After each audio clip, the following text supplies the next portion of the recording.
What is up, guys? Jay the Stingray back here again with my very special guest, Fozrotten. What's up, people? How are we What's doing going on, today? man? Yeah, man, you were one of the first guys that I thought of I wanted to do this with. I wanted to kind of just start doing these community streams with just people I've known on YouTube for years and years, and man, it's been like at least a decade, that we've known each other on this thing. I just thought it'd be kind of interesting to get Yeah, together, have a little discussion. I was excited whenever you messaged me. I was like, crap, man, I haven't done nothing with YouTube in a minute. I need to do something like this. This is awesome. Yeah, Dude, I, man. I still subscribe to your channel. I still watch everything. So I'm excited, man. Oh yeah, appreciate it, man. Thanks for coming on tonight, by the way. My pleasure. My pleasure, sir. Thank you. And so, we had kind of mentioned Dead Pit a little bit, but before we went live here, and you were a big fan of Dead Pit as well, weren't you? Like you were a big. Oh yeah. That's Those guys are just up the road. So I found them probably. They started 2007. I yeah, probably found them sometime late 2008, something like that, because they've been doing it yeah, about a year or so. And yeah, I was like, these dudes are from Prestonsburg. I'm from Logan, West Virginia. That wasn't that far away. And I was like, holy crap. Everything I was into, horror movies and, all that craziness they were talking about. yeah. Was right up my alley. All these guys that I still am in contact with today, it all goes back to Dead Pit. Like I wouldn't be doing this if it wasn't for Dead Pit. Like those guys kind of inspired me, and I think have inspired a lot of folks to kind of go out and do their own thing. We've all tried a podcast or five. And, yeah. Every time it's like, all right, well, Dead Pit did this. What can we do? Exactly. It's not as easy as getting John Carpenter on, Have you been going back and listening to the old stuff? I'm a Patreon member, and I have all these episodes downloaded from years ago. Yeah. I've been getting them in my regular iTunes or Apple Podcast stream now through the RSS feed, and it's so cool to go back to like all the 2007 stuff. I'm like midway through that now, and the midweek obliterations and stuff. Oh yeah, MySpace shows. I was like, holy crap! Yeah, so it's awesome. The MySpace stuff, man. Yeah, that's how you know you're an OG fan. On the board or whatever it's called on Facebook, I was the one that kept screaming, throw up the MySpace shows. I remember those. But how did you get into horror? How did you come to love it? Grew up in the 80s. People don't remember, but horror was like super huge in the 80s. It was like its own pop cultural thing.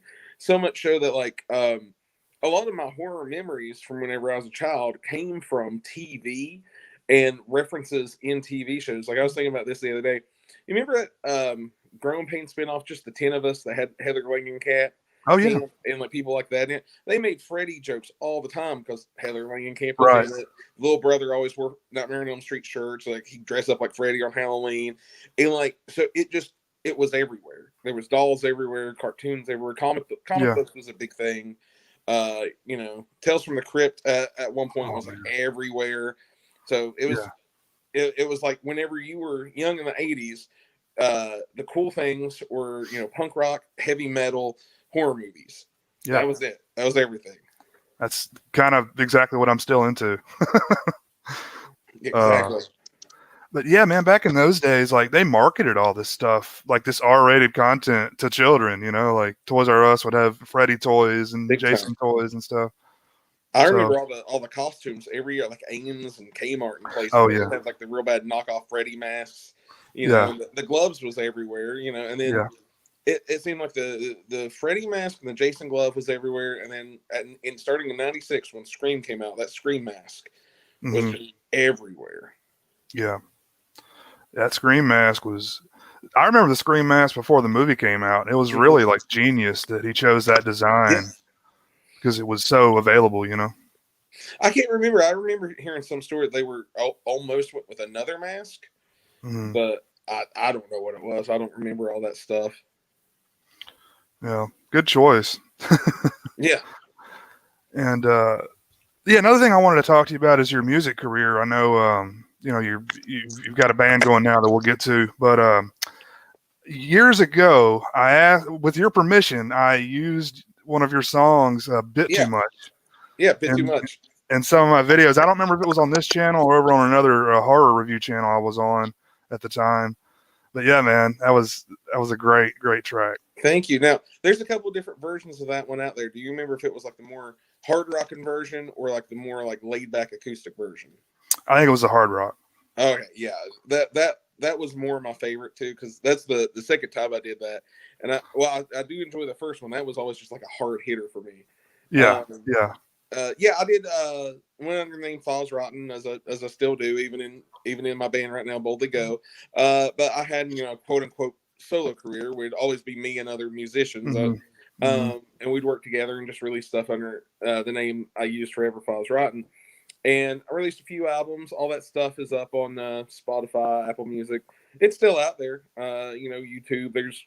I played tons and tons of shows. That you can watch it anywhere YouTube. And I took a break for a few years, kind of what I call getting my adult life in order. Like Yeah, I pretty much spent my 20s living out my teenage fantasy of, all right, I'm going to play in a band and I'm going to travel around and I'm going to make YouTube videos on, yeah. going to do all this fun stuff. Worked at a video store and, pizza shops and places. But everything was all about the next show, the next album, next show, Right. next album.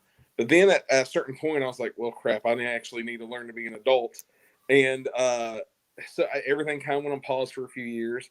I learned how to be, what I call like the perfect balance of, I'm an adult man. I'm a manager at a restaurant. I have a wife. I have Right. two cats I have to take care of that depend on me. But at the same time, now I have a band again. We were playing shows pre-pandemic. Yeah. We have an album out now, and it's better than ever. We are actually signed to a record label, whereas always before it was like just me, doing whatever I can. Now, like we're actually, a legit band, whereas Yeah. before I was always trying my hardest. It seems like it took taking a break from just running your head against the wall every week trying to figure out something to do to take you to that next level, that I like learned a lot in my personal life, my Mhm. professional life, and then could carry that over to my other professional life of being a musician. And That's it's awesome, all man. worked out, man. That's great. Congratulations. I've been Thank you, following your brother. music career since we've been friends. So I'm glad to see you. Yeah, I've You know. stayed friends with like you, and there's a couple of other guys on here that I still watch to this day, like Justin and people. Yeah. Piz Al, I watch Piz Oh yeah. Al. We of course we pretty much like you said, anybody involved in the Dead Pit world, Yeah. I'll still watch. And you'll run into people in the strangest of places. I was living in South Point, Ohio, which is right across the border from Ashland, Kentucky, which is all like 2 hours away from where I'm back in Logan, West Virginia now. And I'd moved away, and I was like just seeing people randomly out in public occasionally. I'd be like, I know you from YouTube. I know you from chat rooms. It'd just be like the strangest locations. That's awesome, man. So tell us a little bit about Boldly Go. We are a Star Trek themed punk rock band. Um, there are there has been for many years Star Trek themed bands, but they're mostly like, well, I don't want to say goofy, but as most of the time people are like, yeah, man, I'm gonna dress up like whatever creature and sing a song about Star Trek, right? Right. Well, one of my favorite bands from all this genre, they, they're a little gimmicky, and I know the guys, so I could say that, like, what up, Fark, what up, everybody, is 5 Year Mission. They wear the outfits on stage, and their gimmick is they play a song per episode of the original series, the 5 Year Mission, and they are the best. They are great guys, great band, true musicians through and through. Amazing. Check them out. 5 Year Mission. They've played all the big conventions. They've done some big stuff. Like in my eyes, I'm like, they're the themed band when you think of themed Mhm. bands. And of course, there's also Star Wars themed bands and Lord of the Rings themed bands and all this stuff. And it seems like a lot of them never took it past the point of, we're going to play some shows. We might release some songs. We'll release an album. This is fun. This is a side thing. We'll play some conventions. It's fun. But I come from the world of punk rock, where Mhm. no, you are in a band. It's a serious band. This is what you do. I don't know what y'all doing, but we're doing this. And so I kind of married the two of I'm in a serious punk rock band, just like this is my dream band, honestly, what I've always wanted to be in. And then I take the idea of, okay, Star Trek influences. I really took it from the idea of, if you ever heard of like horror themed bands, like most famously Misfits, then Blitz Kid, Calabrese, the Big Bad, the Jasons, they are horror themed bands, or like the Jasons are a perfect example. They're a Friday the 13th, Jason Voorhees themed band. Each member has the different hockey mask with the, from each different movie, correlates with their name, but they're just a great band. And they've kind of gotten away from, yes, they still have the hockey mask, but they've kind of gotten away from the horror gimmick. We're just a damn good band now. And I was like, I want something like that for Star Trek, because I love these Star Trek bands, but it's cool music, but it's not punk rock. It's not, the Black Flag. It's not Dead Kennedys. It's not the stuff I was listening to and grew up on. I always wanted to play. So I was like, I need a Star Trek punk rock band. And I just kind of threw it out there one day. I hadn't played in a band in like 4 or 5 years. I'd done like one Fozrotten solo show. Nothing really happened with it. And I was just kind of done. Out of nowhere, I was thinking to myself driving one day, I was like, I want a Star Trek punk rock band. That would be amazing. I just threw it out there into the universe. I think I tweeted it first, and then I reposted it on Facebook. Within the day, I had the band formed. Within 2 weeks, we were in a practice space, and now that was like summer 2019, and we released our debut album on Coffin Curse Records December 2020. So it just goes to show, you put stuff out in the world, stuff comes back to you. You can will it to happen. That's awesome, man. So you said you put it out there. Did you know any of these guys beforehand? My drummer and my bass player, Chris and Rusty, what up, fellas? They both messaged me. These are, old friends I had, just through the music scene. They grew up, county over, from where I was. And when you're in small towns, county over is next door. So, right. And I hadn't seen either of them in years on years, but yeah, it is. You say Facebook friends. They both saw it and they're like, hey, and both separately, like, hey, we want to play. This sounds awesome. Sign me up. And then Rusty was friends with our now guitarist Alex, who we had never met. Had no idea who Alex was. Alex just appeared, and I always joke that he looked like he walked straight out of a Motley Crue video in the 80s. He was total heavy metal dude, shredding guitar and everything. And he's like, y'all fuck with some punk rock. Yeah. And he comes in, dude. He writes these punk riffs that he doesn't even know. Like, oh, is that pretty good? And I'm like, oh, you son of a bitch. Like, you don't even know this is good. This is great. And like, it's funny because he doesn't have the same influences as like me and Rusty and Chris. And so we'll be like, oh yeah, this sounds like this. This sounds like that. And he'll be like, yeah. But to him, he's trying to take what he's always done and make it punk rock. But it works beautifully. And now we've added our good friend Nick, who, when the band formed, he really wanted to join, but he just wasn't able to at the time.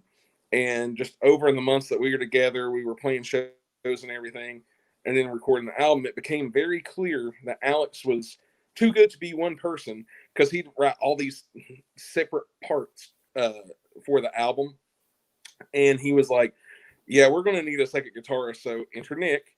And now it's not like just Nick is coming in to play rhythm while he plays leads. Now we're writing new songs that Nick's playing the leads on, and they'll like switch out. So now we got two amazing guitar players in the band, which excites this nerd to no end.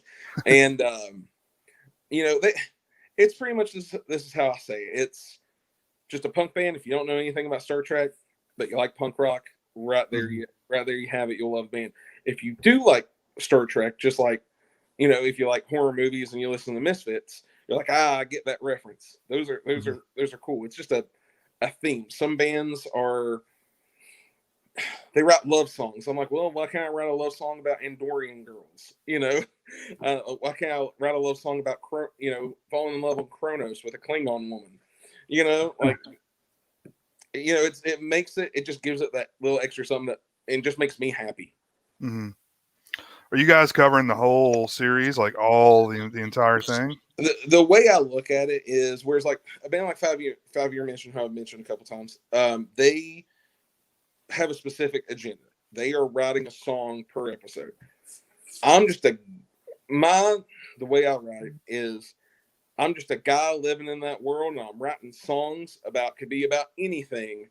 Okay, I'll write a song, Nightmare, parentheses, Twist of Khan. We called it that because it sounds like Danzig's Twisted Cane when we were writing it. It evolved, but the joke still stuck. So I started writing it about Khan and Star Trek 2.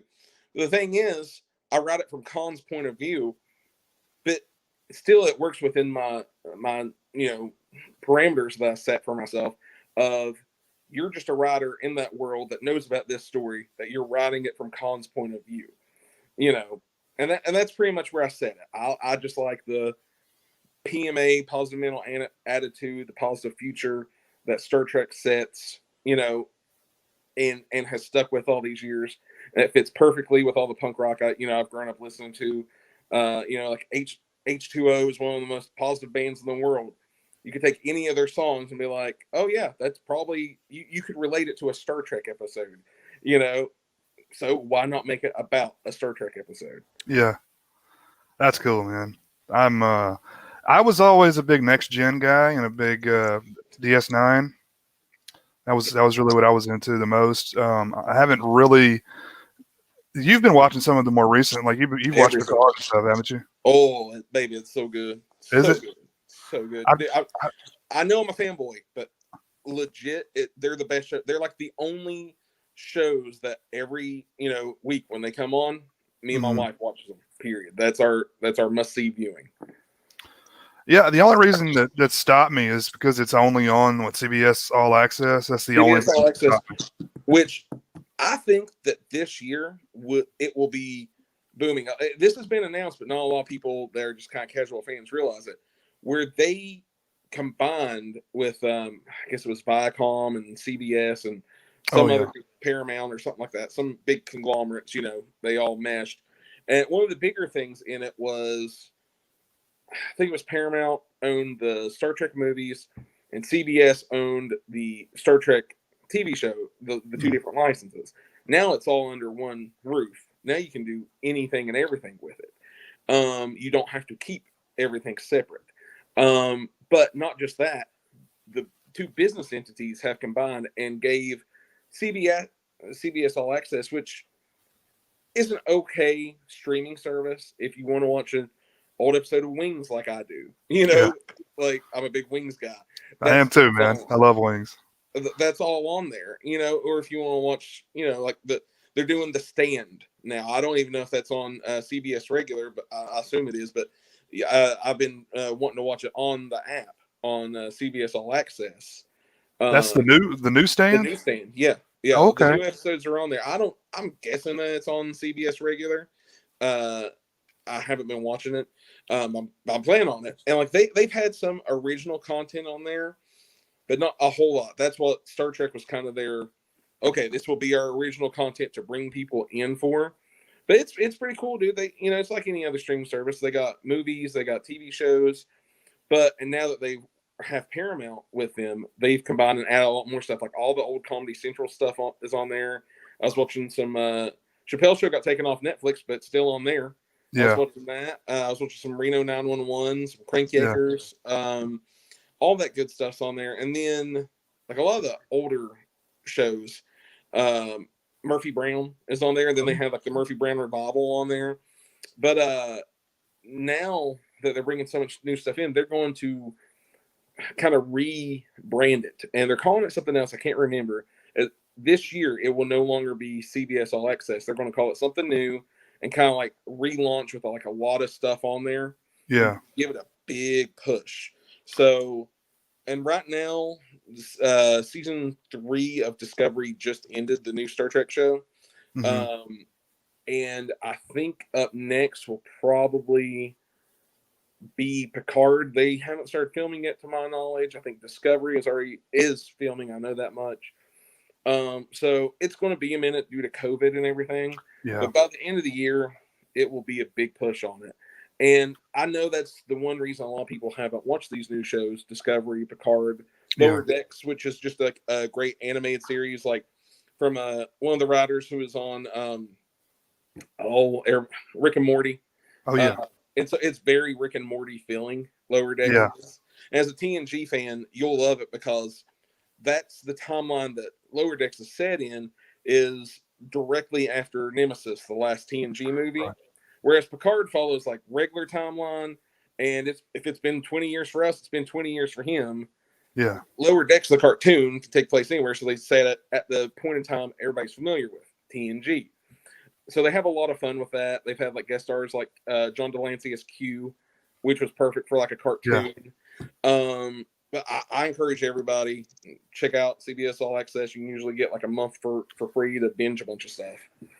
So it seems like they're kind of going like the HBO Max route, where they're just combining a bunch of stuff. Like everyone's trying to make a run at Netflix, right? Everybody's trying to hit that spot. It's like everybody has their own streaming service now. One weird thing about it all is this is strictly America. We're only talking about America. In all the other countries in the world, they have their Star Trek shows licensed to either Netflix or Amazon. So if you look at the streaming numbers for, like, you always see these year-end streaming numbers, the most streamed shows. Star Trek Discovery has been #1 in other countries every year since it's come on.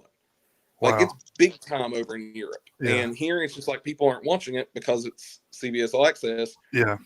But it's a great show. Like my wife, who is a casual Star Trek fan, grew up TNG and didn't really watch much else, she loves it. She's all about Discovery and Picard. I'm sure you've kind of pushed her into being more of a fan. Yeah, she likes the movies. I always say that my extreme fandom started forming whenever me and her actually started dating, because it was around the time that the last movie, Star Trek Beyond, came out. It was around the 50th anniversary. And me and her started dating, and one of our first dates is we went to see Beyond. And we actually saw it twice at the theater. And just because there was a lot of new stuff out at the time, the new show was coming on, this movie was out, lots of new merchandise.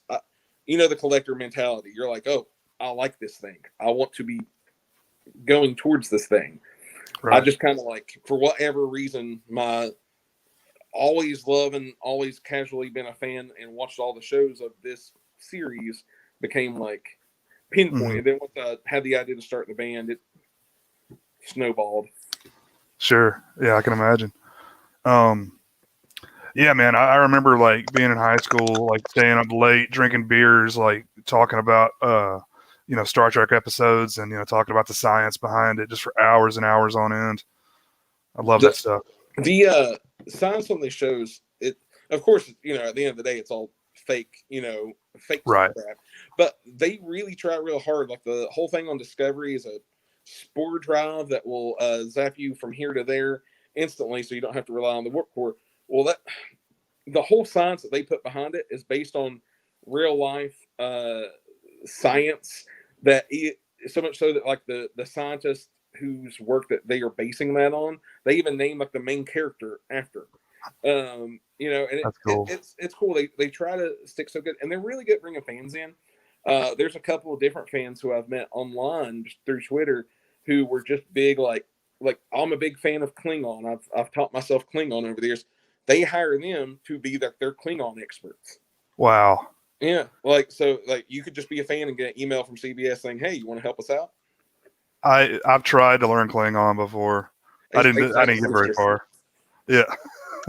There is hope I don't mess her name up, but check out Klingon Warrior Princess, I think is what she goes by.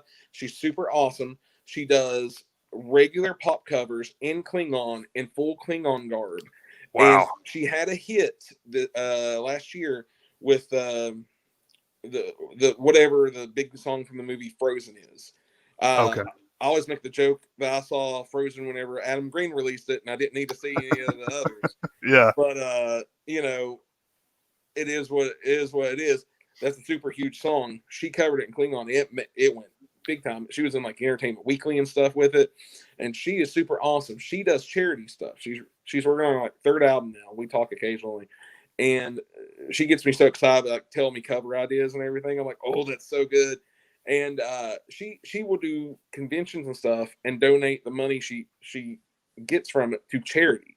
I was like, that's so cool, man. Yeah, that is cool. I'm gonna have to go check her out too. That sounds really interesting. She's big on Twitter. Klingon Warrior Princess. She's super awesome. Cool. Will do. Yeah, man. It's like evolved into something else, man. It's like a separate culture in and of itself, you know. Mm-hmm. The whole, you know, between Trekkies, or is it Trekkers? Whatever the correct term is. I prefer Trekkies. We go with that non-plume. Now Trekkers is fine, but honestly I never hear anybody use it anymore. And I think that the movie documentary Trekkies and then Trekkies 2 kind of just solidified, oh, okay, it's Trekkies. And I say all the time, if you want to watch a good movie and just kill some time, watch Trekkies 1. Oh yeah. That's a movie, dude. You feel like these are my people. And at the same time, you're like, I feel a little better about myself at the end of the day. Exactly. And then part 2, there's a whole like half-hour section on just Star Trek bands. That's how I really found out about all the Star Trek music. Like there's full-on Klingon death metal bands and the full garb and in Klingon, and and I'm like, cool. And there's another cool band that was featuring it called Warp 10. I listened to. They're still going strong. They've been around for a number of years. So, that's awesome. Yeah, I don't think I've seen part 2. I know I've seen the first one. That's a great one. It's cool. Denise Crosby hosted it again. It's pretty cool, man. And that one is really globally fixated, whereas like the first one is really centralized around the U.S. and all the interviews were in like kind of like Star Trek Las Vegas. The second one was worldwide. Like there was this one dude who I always tease my wife and want to do this. Turn his house slowly but surely into the Enterprise. He worked on like how to get the sliding doors. He just took out everything and mounted up like the sets. And I was like, that's perfect. And we used to have it was like a Dodge minivan or something around my area. It was still around just like a few years ago, but it's all, it's old as hell now. But it's done up just like the Enterprise, like the paint job. That's awesome, dude. And this is like before, wraps and stuff existed. And you see wraps all the time. This is a legit paint job.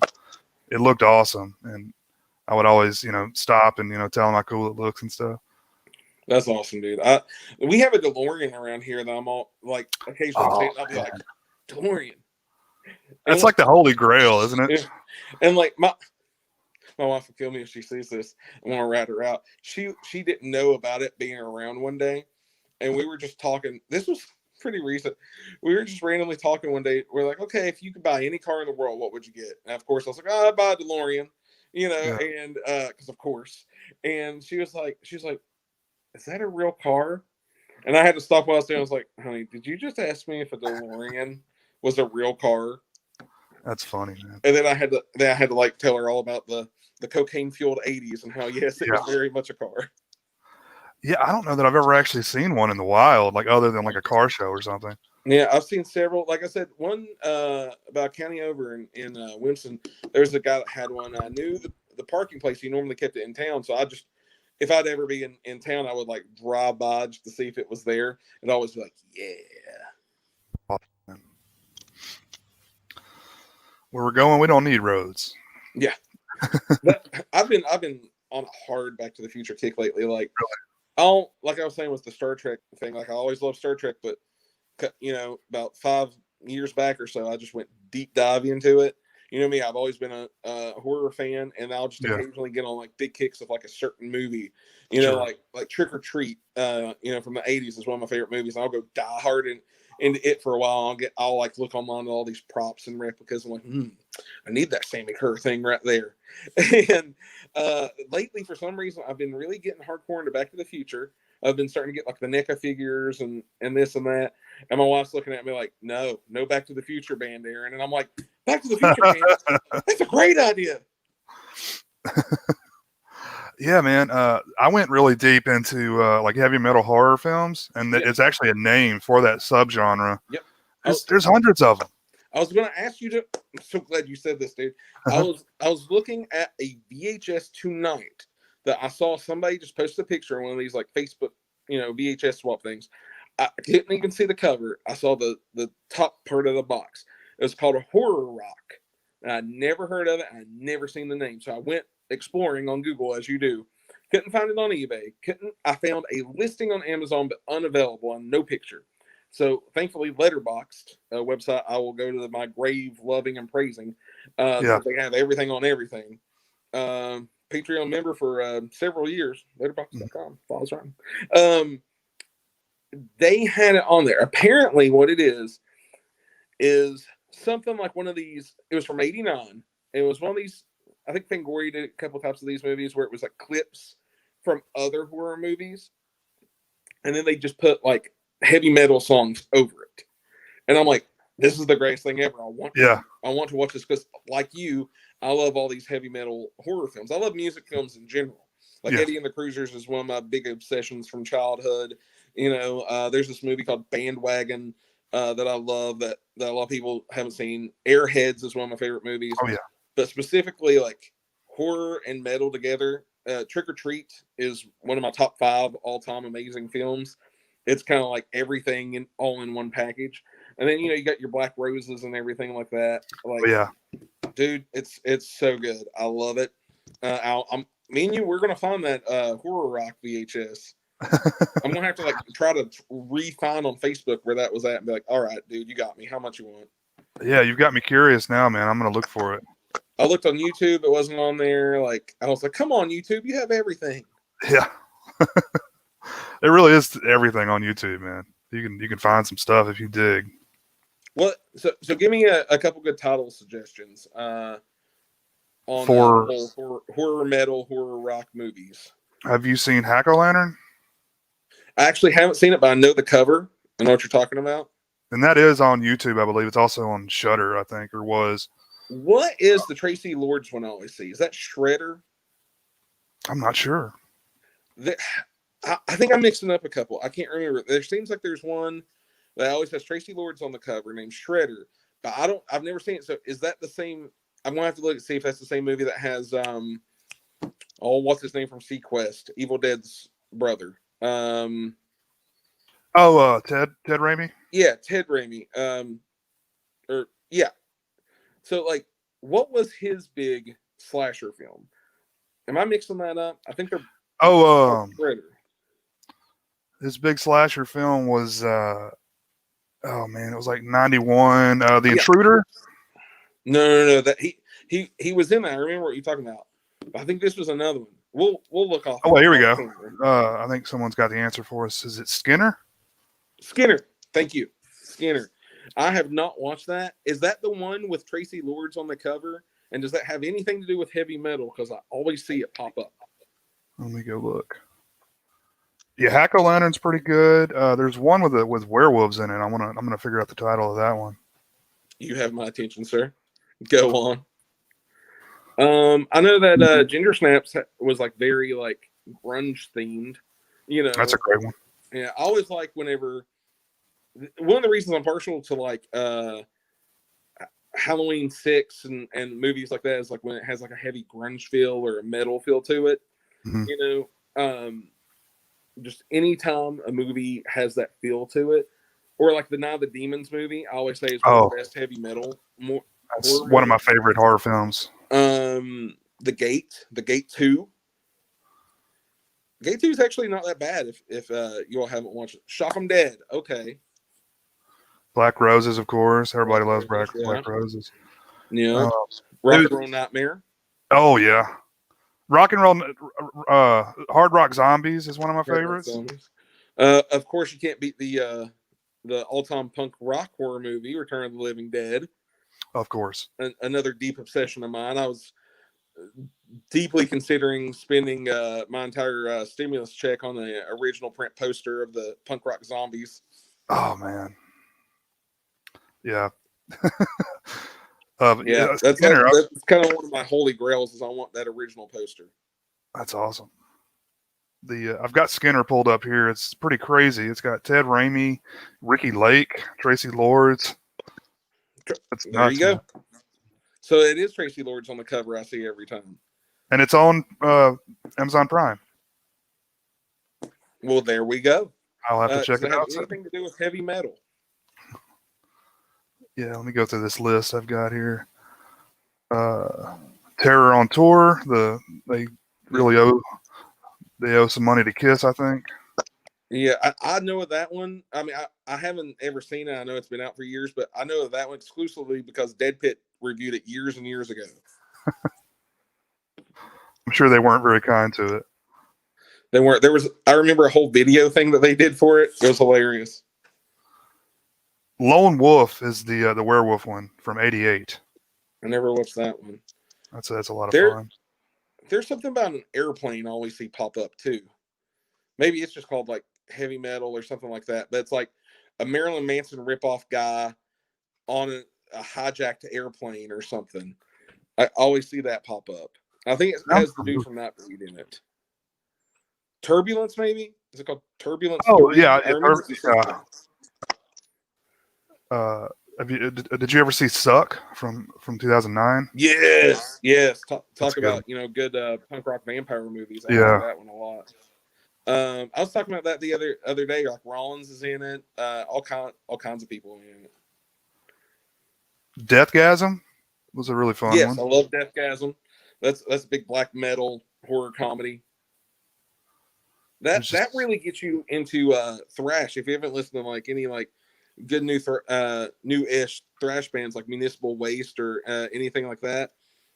There we go. Axe Slasher, who does the music in that movie, they're big time on Twitter. We'll comment back and forth occasionally. They're hilarious. Their whole thing is like satanic pizza thrash metal. Satanic pizza thrash? Yeah, dude. Like the awesome. Logo is a pizza cut up into a pentagram dripping. And their name's Axe Slasher. They're all about like they're slasher movie themed thrash metal. So definitely check out Axe Slasher. I'll throw them a shout out. Will do. Hey, buddy, you really like Fozrotten shirt? Hit me up, man. We got several Boldly Go designs. Yeah, I've got your Bandcamp link in the video, and I didn't know if there's any other links you want me to put in there. I can definitely do that. There's so many. If they just go to any of our socials, which is all at Boldly Go Band, so whatever you like, Facebook, Twitter, Instagram, in the little bio link thing where they only allow you like one link now, I've had to make one of these landing pages that just links everything. Right. So it will have us on anything you listen to music on, Spotify, Apple Music, Bandcamp, YouTube, everything is all linked there. But then we also have all our merch. We have the album cover t-shirts right now are doing really well. They're beautiful. We're the record label actually set that up with a company that you just go, you order, they make it to your specific size design, and you can get like V-necks, you can get a lady style shirt, anything like that. I got a t-shirt that's super comfy. It's beautiful, beautiful colors, and it's pretty cheap too. And they send it to you lickety split. I was like, I love this. So that's great. We're gonna get some more designs together. We were just talking about a hoodie last night at practice. So I've always wanted a hoodie. So yeah, well, that it really takes you having to do the work out of it. You just put the design up on there and they print it, right? Yeah. Now we I just direct everybody to that website, Coffin Curse Records. You can buy CDs or vinyls. They're both limited pressings of both. So just hit up coffincurserecords.com. Vinyls are getting very low, so if anybody wants a vinyl, please do go ahead and get you one. The CDs are getting low as well. We have a little bundle of CDs here for my personal use. So I'll occasionally, just give one to a friend, or if somebody wants to buy one from me or whatever, I'll throw in an extra sticker. I got stickers that aren't up for sale anywhere other than just DM me. It's the same actual design of this T-shirt. Is the sticker, and lately when I've been selling the CD, like if I do a handoff, I'll throw in a sticker with it. Just something. Say thanks, man. Yeah, that's awesome, man. It's so crazy that vinyl like may be the only physical media that sticks around, huh? It is. To put this in perspective, opening day of like we almost sold out of our vinyl. CDs, you know, we're you know it was nowhere near that with CDs, but digitals we've been doing great on digitals. The streams have been going great, but vinyl, that's like the only physical media that will move these days. Isn't that nuts? That's Yeah, so like and cassettes because they're a niche market. right. So I could get a pressing of like 20 cassettes right now and have those sold out tomorrow. It's That's just people want them, and then you could print up the same thing in a different color, and like stuff like that. I try to stay away from because I just want people to enjoy it. You know, I don't want to just keep doing the same thing over and over and just being like, oh yeah, now you got to get this color and that color. Like I'm a fan just like everybody else, and I want to enjoy the product I get. right. But That's I awesome. mean, it's good business these days. Just being a because it's not that hard as long as you got a good head on you to for for okay, I'll take this amount of money. We're going to press up this amount of vinyl. This is what we have, guys. Set it at a decent price. This is the profit you have. Then you can go into the next album with that profit, using that to make the next one. And essentially, that's what we're doing. All the profits right now from all the T-shirt sales, CD sales, vinyl sales is going to record the next album. That's awesome. So you said you guys just put an album out in December? Yeah, December 2020 out on Coffin Curse Records. Is called United Federation of Punks. Awesome. It's 10 tracks of Star Trek themed punk rock. I never knew really what to describe the band other than just punk rock, but we've gotten some write-ups on different blogs and stuff, and a couple of things I keep hearing back, surprisingly, was it's kind of like they relate it to Epitaph, Fat Wreck style 90s skate punk on some of the songs, or it'll go more hardcore punk like Circle Jerks, Black Flag on some other stuff. I'm like, I don't know, dude, punk is punk, but that's what people's been saying. Yeah, all the subgenres and everything. Yeah, I'm like, yes, I'll listen to Pennywise. Yes, I'll listen to Circle Jerks. Yes, I'll listen to H2O. So whatever genre, subgenre within a genre Right. they want to say, it's probably in there. Then you get Alex Shredding doing awesome guitar parts. That's awesome. Yeah, I probably should have asked you this earlier, but we kind of got into another discussion. So, how did you really get into your music career? Just like Star Trek and horror, man, since birth. It was just what I always did. From the time I was a little kid, I just always wanted to be in a band. And I grew up in the time of, born in the 80s, grew up in the 90s. Grunge was king, Right. and grunge led to punk rock. Punk rock is where I kind of found myself around age 12 or 13. I had a Nirvana shirt. I had that Green Day Dookie cassette tape. I was on the right path. And then I found, some punk rock cassettes. Black Flag really changed my world. And it was just all my teen years was punk rock, DIY, all ages shows. That's what you did. You watched Joe Bob on the nights you didn't have shows, and went out and fired the full week for the show you did have, like once a month. Yeah, that sounds very, very similar to the way I did things growing up. But I'm not as musically talented as you are, so I wasn't really able to perform. I was just always listening to a lot of stuff. Oh, don't worry, dude. I'm not musically talented either. I've just willed it. But I said, screw it. Nobody else is going to do a Star Trek punk rock band. I will. hey, yeah, man, go for it. But so like I've seen you put up some of your older pictures and stuff from when you were like in high school. Where you Yeah. were all in and out of bands that whole time? I was, yes and no. I was in bands that never really went that many places. I've been in a band in one form or another since I was like 12, 13 years old, trying to play drums or trying to sing. It just never really took off. But then in high school, what surprises a lot of people is I always talk about punk rock. Everything's punk rock. Well, to me, punk rock, like I said, isn't just one thing. To me, it could be hip hop. But as long as you have that like style of punk rock, the mindset of punk rock, you can have different weird music, right? Like it's the same thing as like you look at punk rock in the 70s, it was new wave. It was Talking Heads weren't exactly punk rock, but they're punk rock, you know. And then I've done all kinds of weird stuff. I've had rap groups called 3FDA, that's like old school Beastie Boys style. That was like my first real band. We started around 99, 2000 playing shows, and it's been consistent since then. I've had like indie rock bands that sound like the Violent Femmes, Westerberg High. Both of these bands have stuff out there you can look up. Been doing the Fozrotten solo thing for years. And then I was always just the guy around my buddies' bands. Like there was two bands I grew up with, Bummer and Out of Nowhere, that people just knew if they were playing, I was there. I was there at the practices. I was there, merch guy, everything.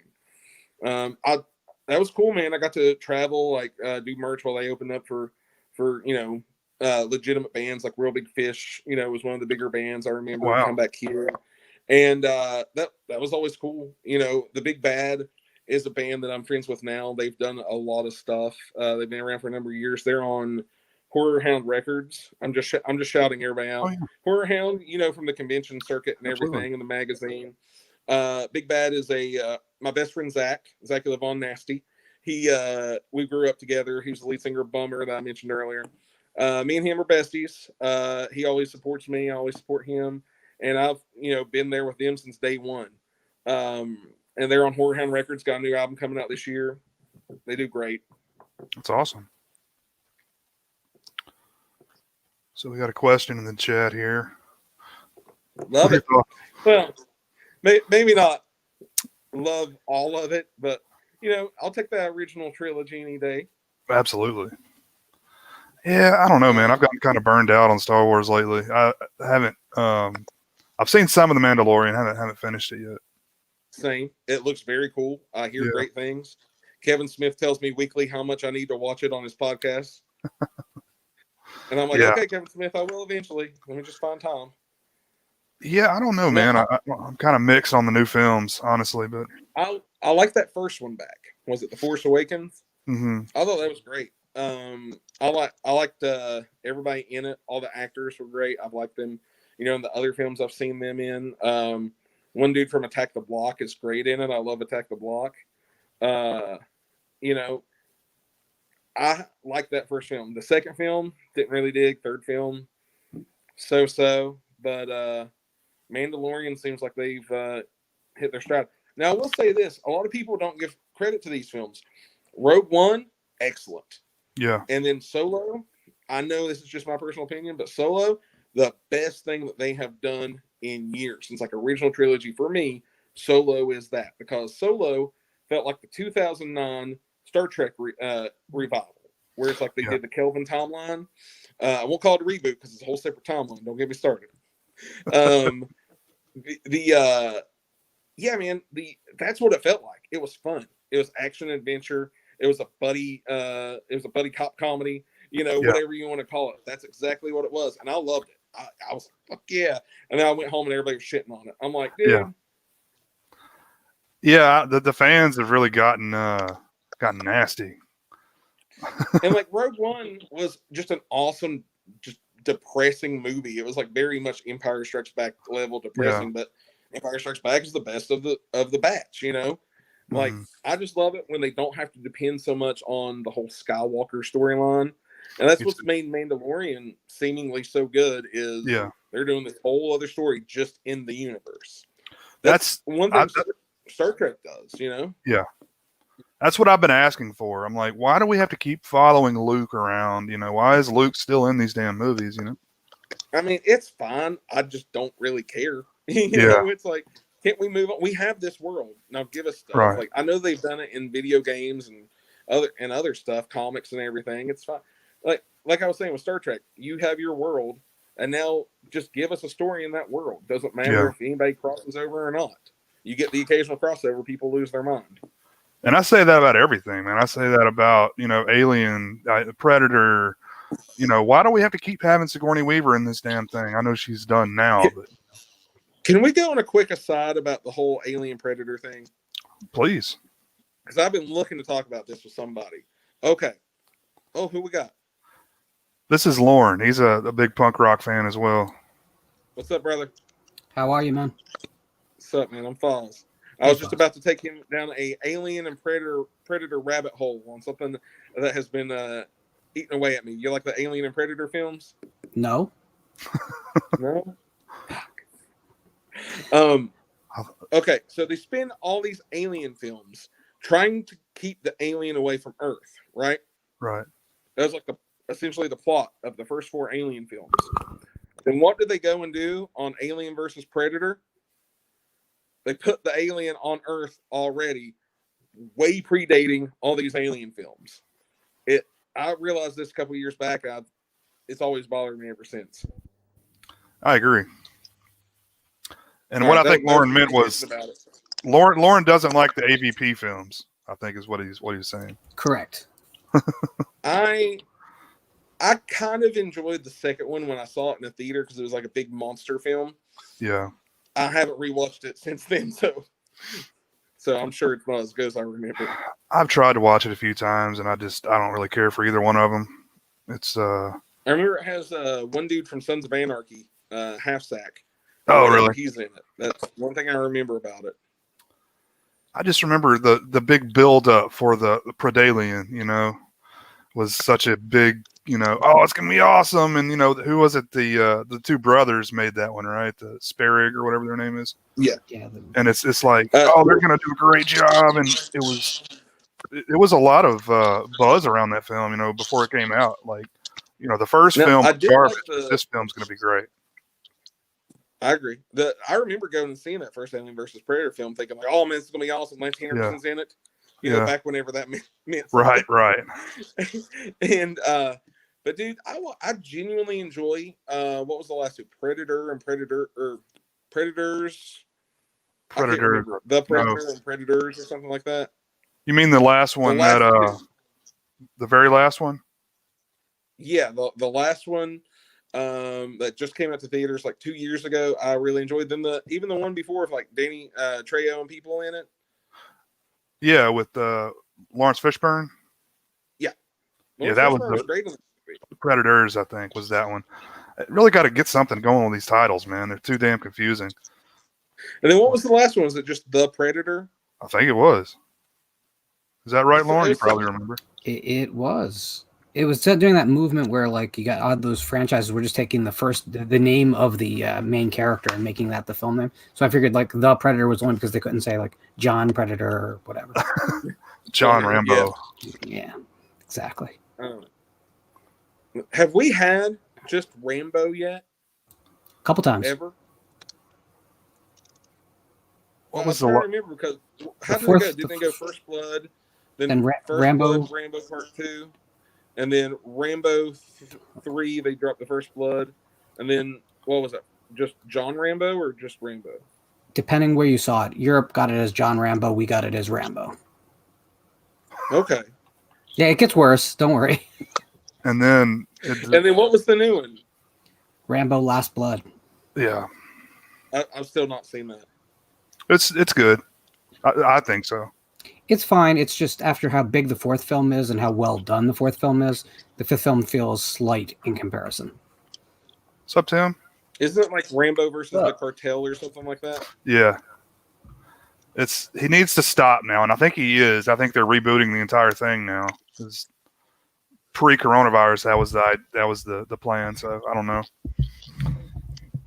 Dude's ripped, man. I follow him on Instagram. Stallone. He was my dad's age, and I told you earlier, my dad passed away, and this guy's just like super ripped. It's like, gosh, steroids do that. Yeah, definitely on some steroids. So Tim posed a question here before he came on. How would this work? Is Uhura going to say the N-word or what? Yeah. Oh, what are you talking about? The Tarantino Star Trek film? Well, he was linked for a while, right? He was teasing it. There's a script. He wasn't ever going to do it, and like they assigned a guy to like work on his idea. I think basically it was just Paramount being like, "Yeah, we like you, Quentin Tarantino. We want to work with you. You want to do a Star Trek film? Sure. Give us a script." I don't think it was ever going to happen. Yeah, I can't see him doing anything remotely like sci-fi.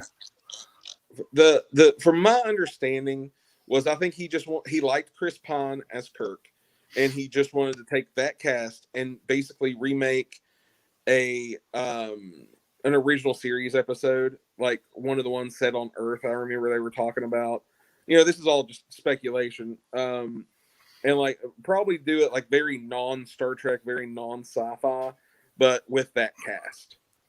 Yeah. I got a feeling it'll be just 90% dialogue. Yeah. Which is fine. I'd watch all those people in a Tarantino movie, and I'd call it Star Trek. I don't care. Sure. I got Discovery and everything on there, so fine. I like Tarantino. I know a lot of people, want to shit on him, but I still love him. Once Upon a Time in Hollywood was my favorite movie last year. Really? That's what I was about to say. I think I saw like the first 5 minutes. I just wasn't in the mood, but I need to go back and revisit it. That's the only one of his films I haven't seen. What's your favorite Tarantino? Me, I'll probably just go Pulp Fiction. But Once Upon a Time in Hollywood is definitely like where it's newer in my mind. I always think of it. I was going to say, do you remember the old Tarantino Presents VHS collection? Yeah. Like Switchblade Sisters and. That's what I was going to say. I picked up a really cool Switchblade Sisters huge poster the other day that was just the cover of that VHS. It was like Tarantino on the side. It was like Tarantino Presents Switchblade Sisters. Yeah. Well, didn't he introduce a lot of like Asian stuff, like some Jet Li films, maybe? I know he put a lot of stuff out under that Tarantino Presents thing. Yeah, I don't know what all was under there. I looked it up one time, and I'd seen like a handful of them. But Switchblade Sisters was like the one VHS I remember buying at like a Camelot that was actually from his series. Camelot? Haven't heard that name in a long time. Charleston Town Center represent. Oh man, what about you, Tim and Lauren? I imagine you don't care for Tarantino at all. Tim can answer first. Definitely. I like Tarantino. I do. I don't give him as much credit as a lot of people do because I think he steals more than he, as people say, he kind of, I don't know, what do you call it? Homage, maybe? Homage, yeah. Anybody else does it. Like, I know a lot of people give Brian De Paul shit for stealing for Hitchcock and other people, but I think Tarantino does the same thing.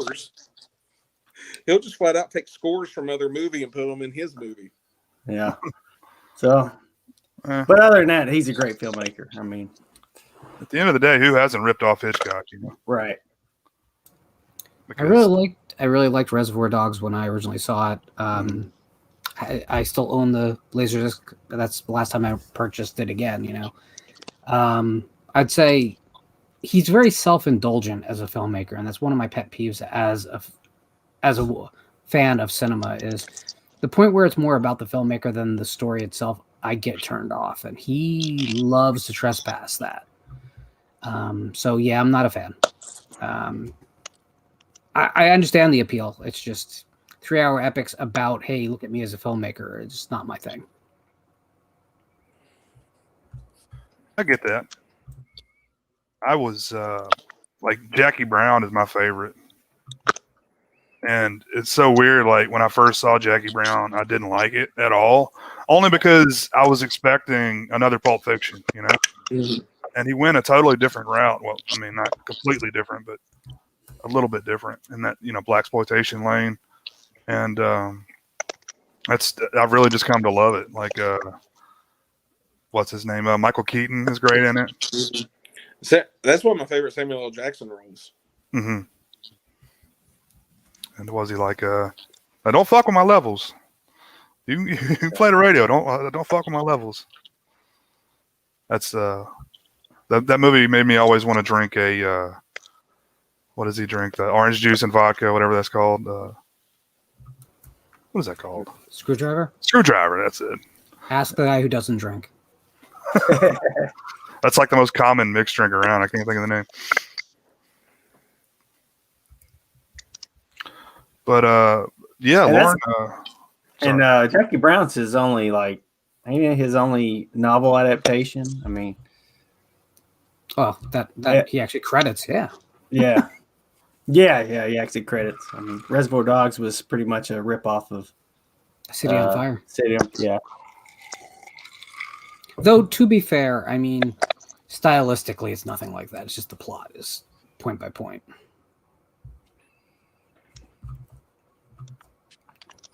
I'm being attacked by a cat. You just can't see it. It's extraordinarily painful at the moment. So if I'm distracted. So, does anyone have a favorite Tarantino knockoff movie? Like in the 90s, there were all these like knockoff. Killing Zoe. Oh man, Killing Zoe was great. Yeah. Now, was that the one that was done by his like writing partner? Yeah. That's what I thought.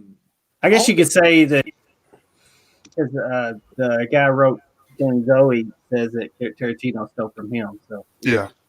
Now, I always loved True Romance, which he wrote but didn't direct. You know, Tony Scott directed it like amazingly, and I always say that's probably my favorite Tarantino that Tarantino didn't do.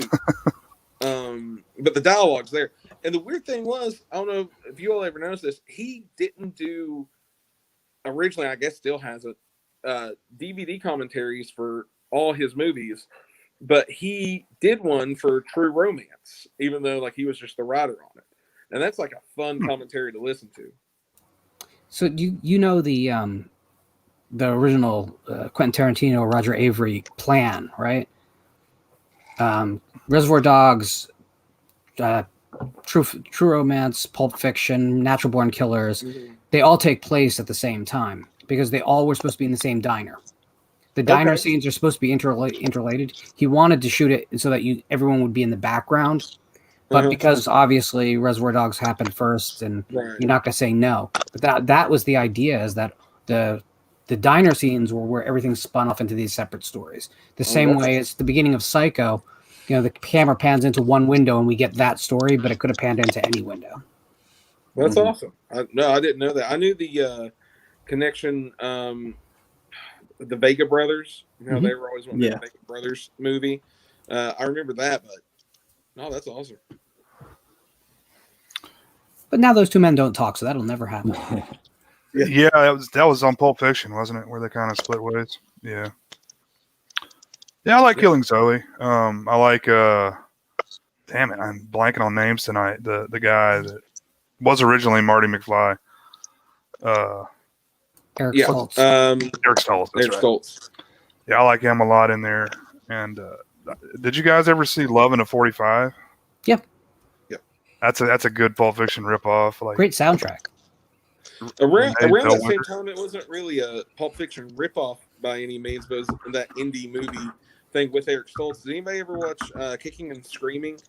About like when these buddies graduate from college and can't move on. Let me see. I don't think I've seen that. It's just like a 90s indie comedy, and it was that same time period. Eric Stoltz was in it. I was just thinking of it. That's a good one. I definitely recommend it. I think Criterion put out the DVD and Blu-ray. I have not seen. Oh, Noah Baumbach, huh? Yeah. It was in with all that Bottle Rocket, and you know when that came out, and then all that stuff. Kind of a shame we don't really have that lane anymore. The indie doesn't really exist. It's probably like all Netflix movies now. Yeah, I think eventually that will be what Netflix originals are, but right now they're still trying to figure out what it is.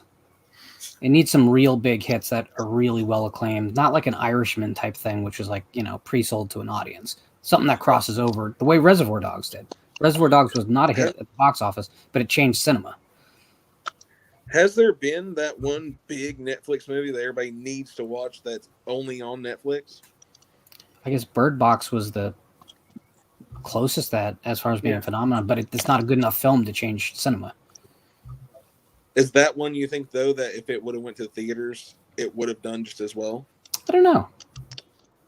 See, I don't know if we're going to look back in a couple of years, maybe 10 years back at this period and go like, yeah, remember when we thought the streaming was something?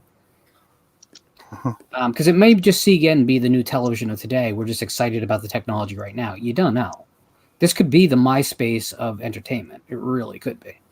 It doesn't feel like that right now. I get it, but if it continues to get expensive, you end up having 7 services and it costs the same as a good satellite or cable plan. What's the point?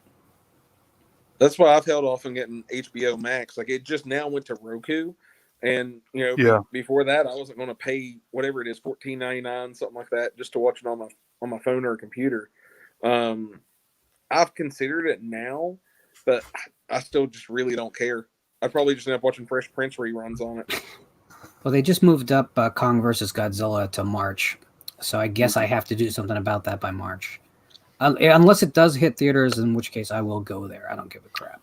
I'm watching. I think it will. Yeah, go ahead. Like, they'll do the same time as like Wonder Woman came out at the same time. I think that's still the plan with all these bigger movies. That's the plan. I know Legendary was suing HBO or suing whatever that the parent company is. Yeah, AT&T. Because they had obligations back to Toho because they're the ones who got the rights from Toho to make the American films, and there was guarantees in there, and there's also a payback plan that this royally screws. So, which really sucks because I was looking forward to that one, man. That's like the end all be all of kaiju movies. I almost feel like they should have changed the order, though. To me, King Ghidorah is the big bad. I don't know if Mechagodzilla really is bigger to me, and that's what ultimately this is going to be. So yeah, I like them both. But I thought Godzilla King of Monsters was the best Godzilla incarnation we've gotten since, I don't know, probably 54. So how bad was the Ultraman movie? Did anybody watch it? No, that's what I figured. No, I didn't even know that existed. I don't know if it's recent. It might have been a couple years ago, but I'd like to see Biollante in one of those Godzilla movies. I don't think America can do Biollante. Oh, he was always one of my favorites. Oh, it's a great film. It stands really out like a sore thumb though in that franchise. Mm-hmm. But yeah, I agree. That would be great. I'd love a take on Hedorah that's more like John Carpenter's The Thing. That's cool because I think there's something there, but the franchise doesn't. I don't think, given this, that Toho will re-up. I think this is going to end up being just the trilogy, and that's it. Wouldn't surprise me. Yeah. If the pandemic wasn't here and there was a chance to make all the real money, we could get more. But they really shit the bed with the first one of those because they didn't bring the original monsters in. I don't really know what the reasoning was there. Maybe they didn't have the license to it or something. It was. Yeah, I think that you probably make that the versus Mothra film, and at the end they're friends, and then the second film you don't have to do the Mothra scenes. Mm-hmm. I like that first film. I just think it pales compared to the second film, big time.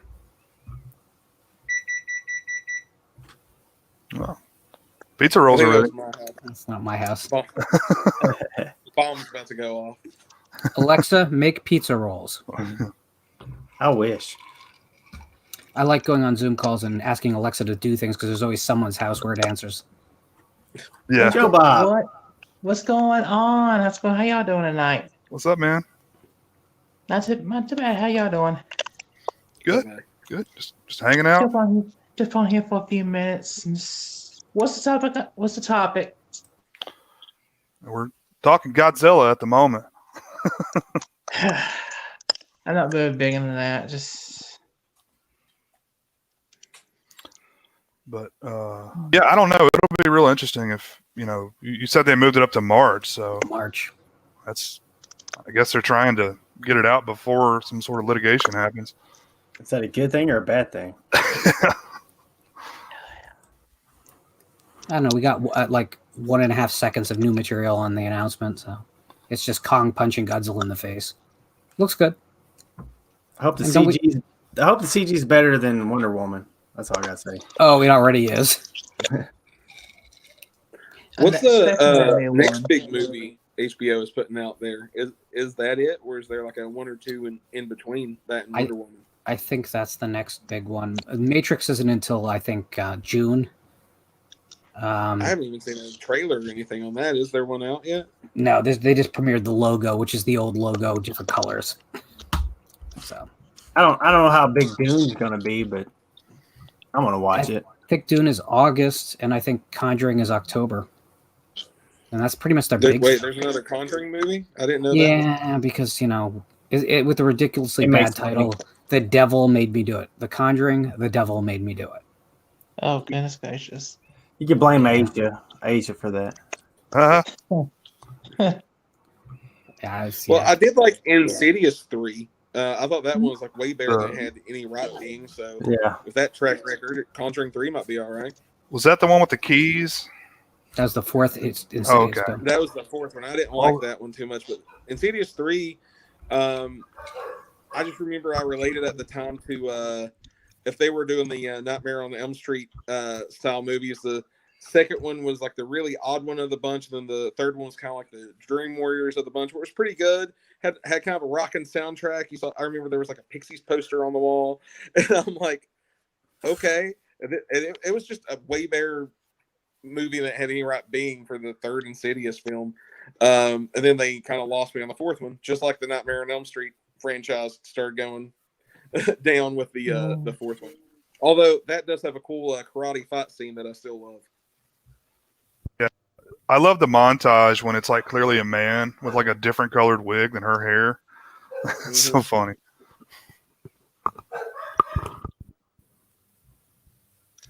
Did anybody like Conjuring 2? I remember being kind of like mixed up. I did enjoy Conjuring 1 quite a lot. Mm-hmm. My mom loves The Conjuring. She's got that on her DVR. I like the first Conjuring film until its third act where it falls apart. I think the second film I think is just bad, like that, and bad uses of CGI, and then that's what the series kind of became. Mm-hmm. All the spin-offs. I did not like that Nun movie at all. No one liked that Nun movie at all. And we found out the other night on a game show on Lauren's channel, that's like one of the top grossing horror films of all time. Yeah. It's in the top 10. What was the other one? La Llorona or something? I've not even seen that. I didn't even know. That's not good. I didn't know. Yeah, but that's at least just disposable trash. Like, you've seen so many things like it. Like, The Nun is like exceptional trash. Like, you had to go out of your way to make something that bad. It was terrible. Yeah. And it sucks because the woman that played the nun is a great actress. I like her a lot and stuff. Like, she was on the first season of American Horror Story. Oh wow!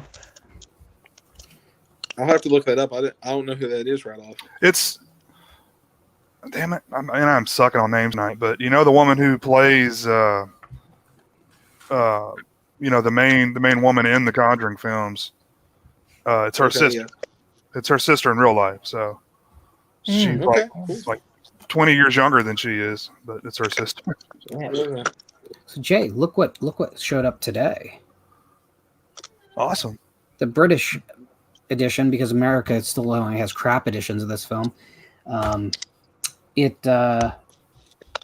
should be in that Universal quote unquote complete monsters box set, but like another 20 titles or so, it's missing. Is that the Blu-ray? No, sir. This is the 101 Films legit British release. Foz, have you upgraded to 4K? No, I have not. I was gonna say I'm in the process. I haven't gotten a player yet, but that's how I am. The Back to the Future is supposed to be awesome on there.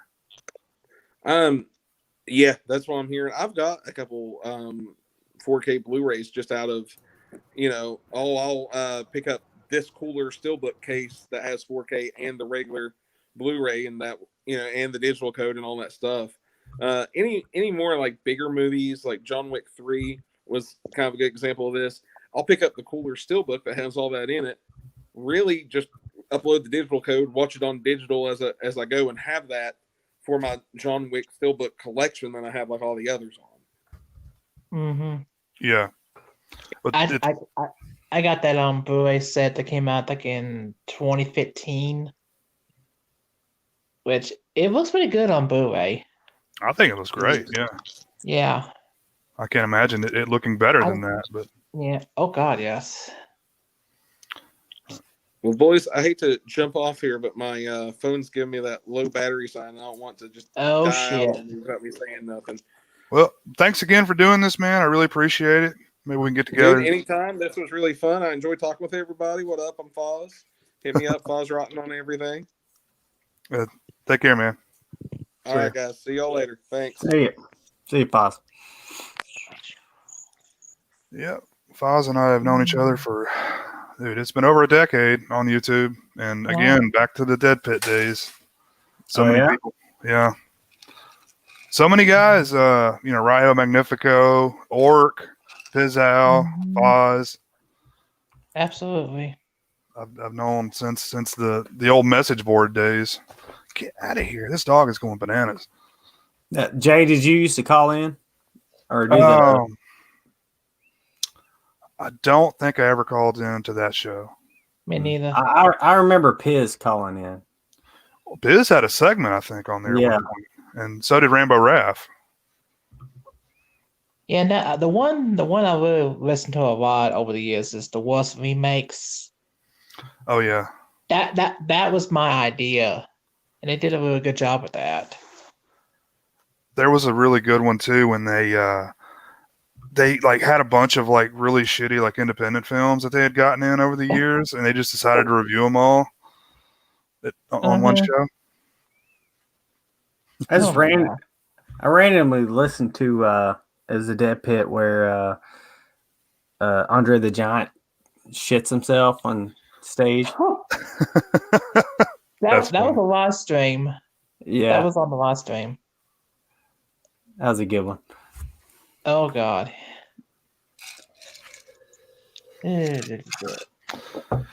Sorry, I'm trying to him and Uncle fight this guy off.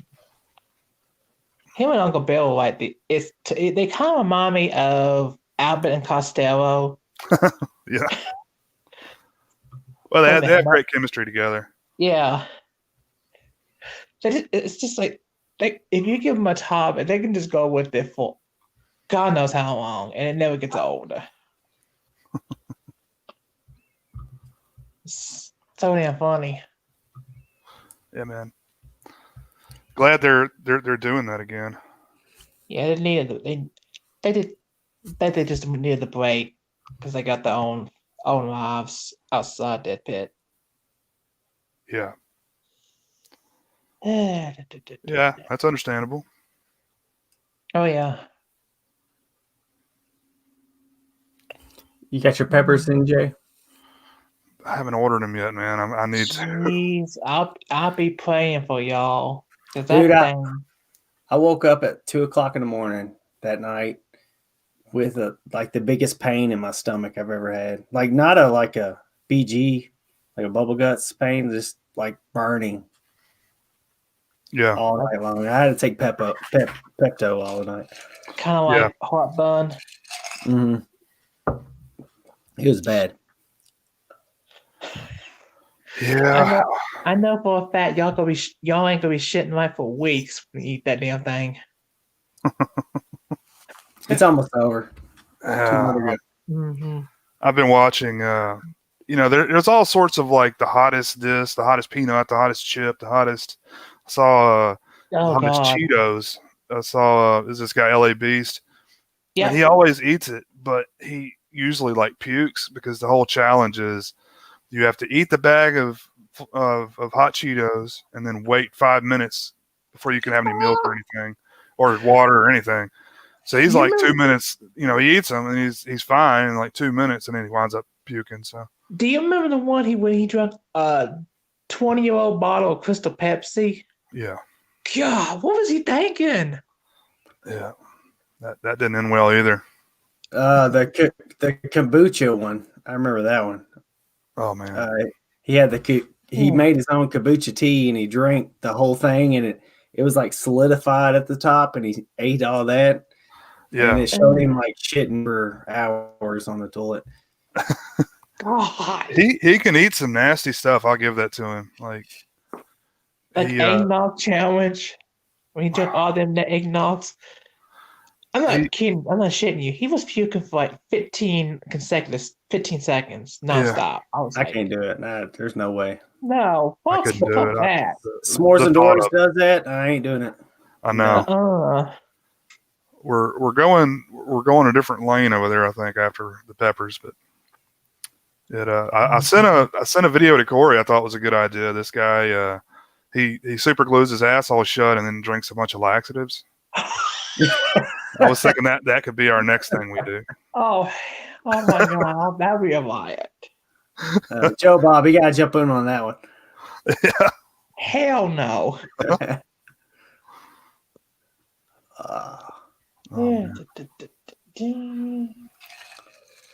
you guys seen any good movies lately? I'm not really. Do you got HBO Max? I do.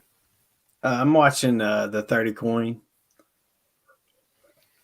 which is that Spanish show. It's I don't know. It's kind of like Lovecraftian in a way.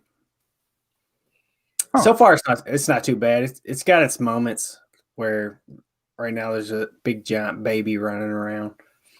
Awesome. That sounds cool, man. Shit. Did you ever watch the Lovecraft show, whatever that was called? Lovecraft Country? Lovecraft Country. Yeah. Was that any good? I didn't watch it.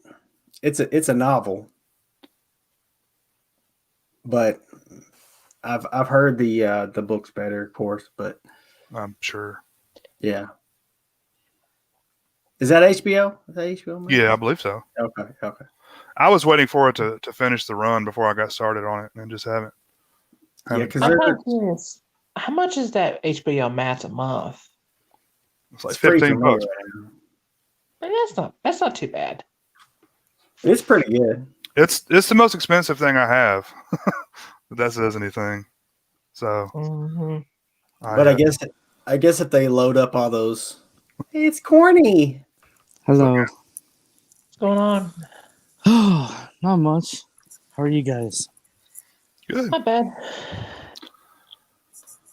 My car broke down at work, so I have the night off. Damn, dude, sorry to hear that. Oh, I know. Ouch. Don't buy a Ford. That's what I say. Yeah. Toyota all the way. But how are you guys doing tonight? Good, man. Good. Just hanging out. Not too bad. Cool.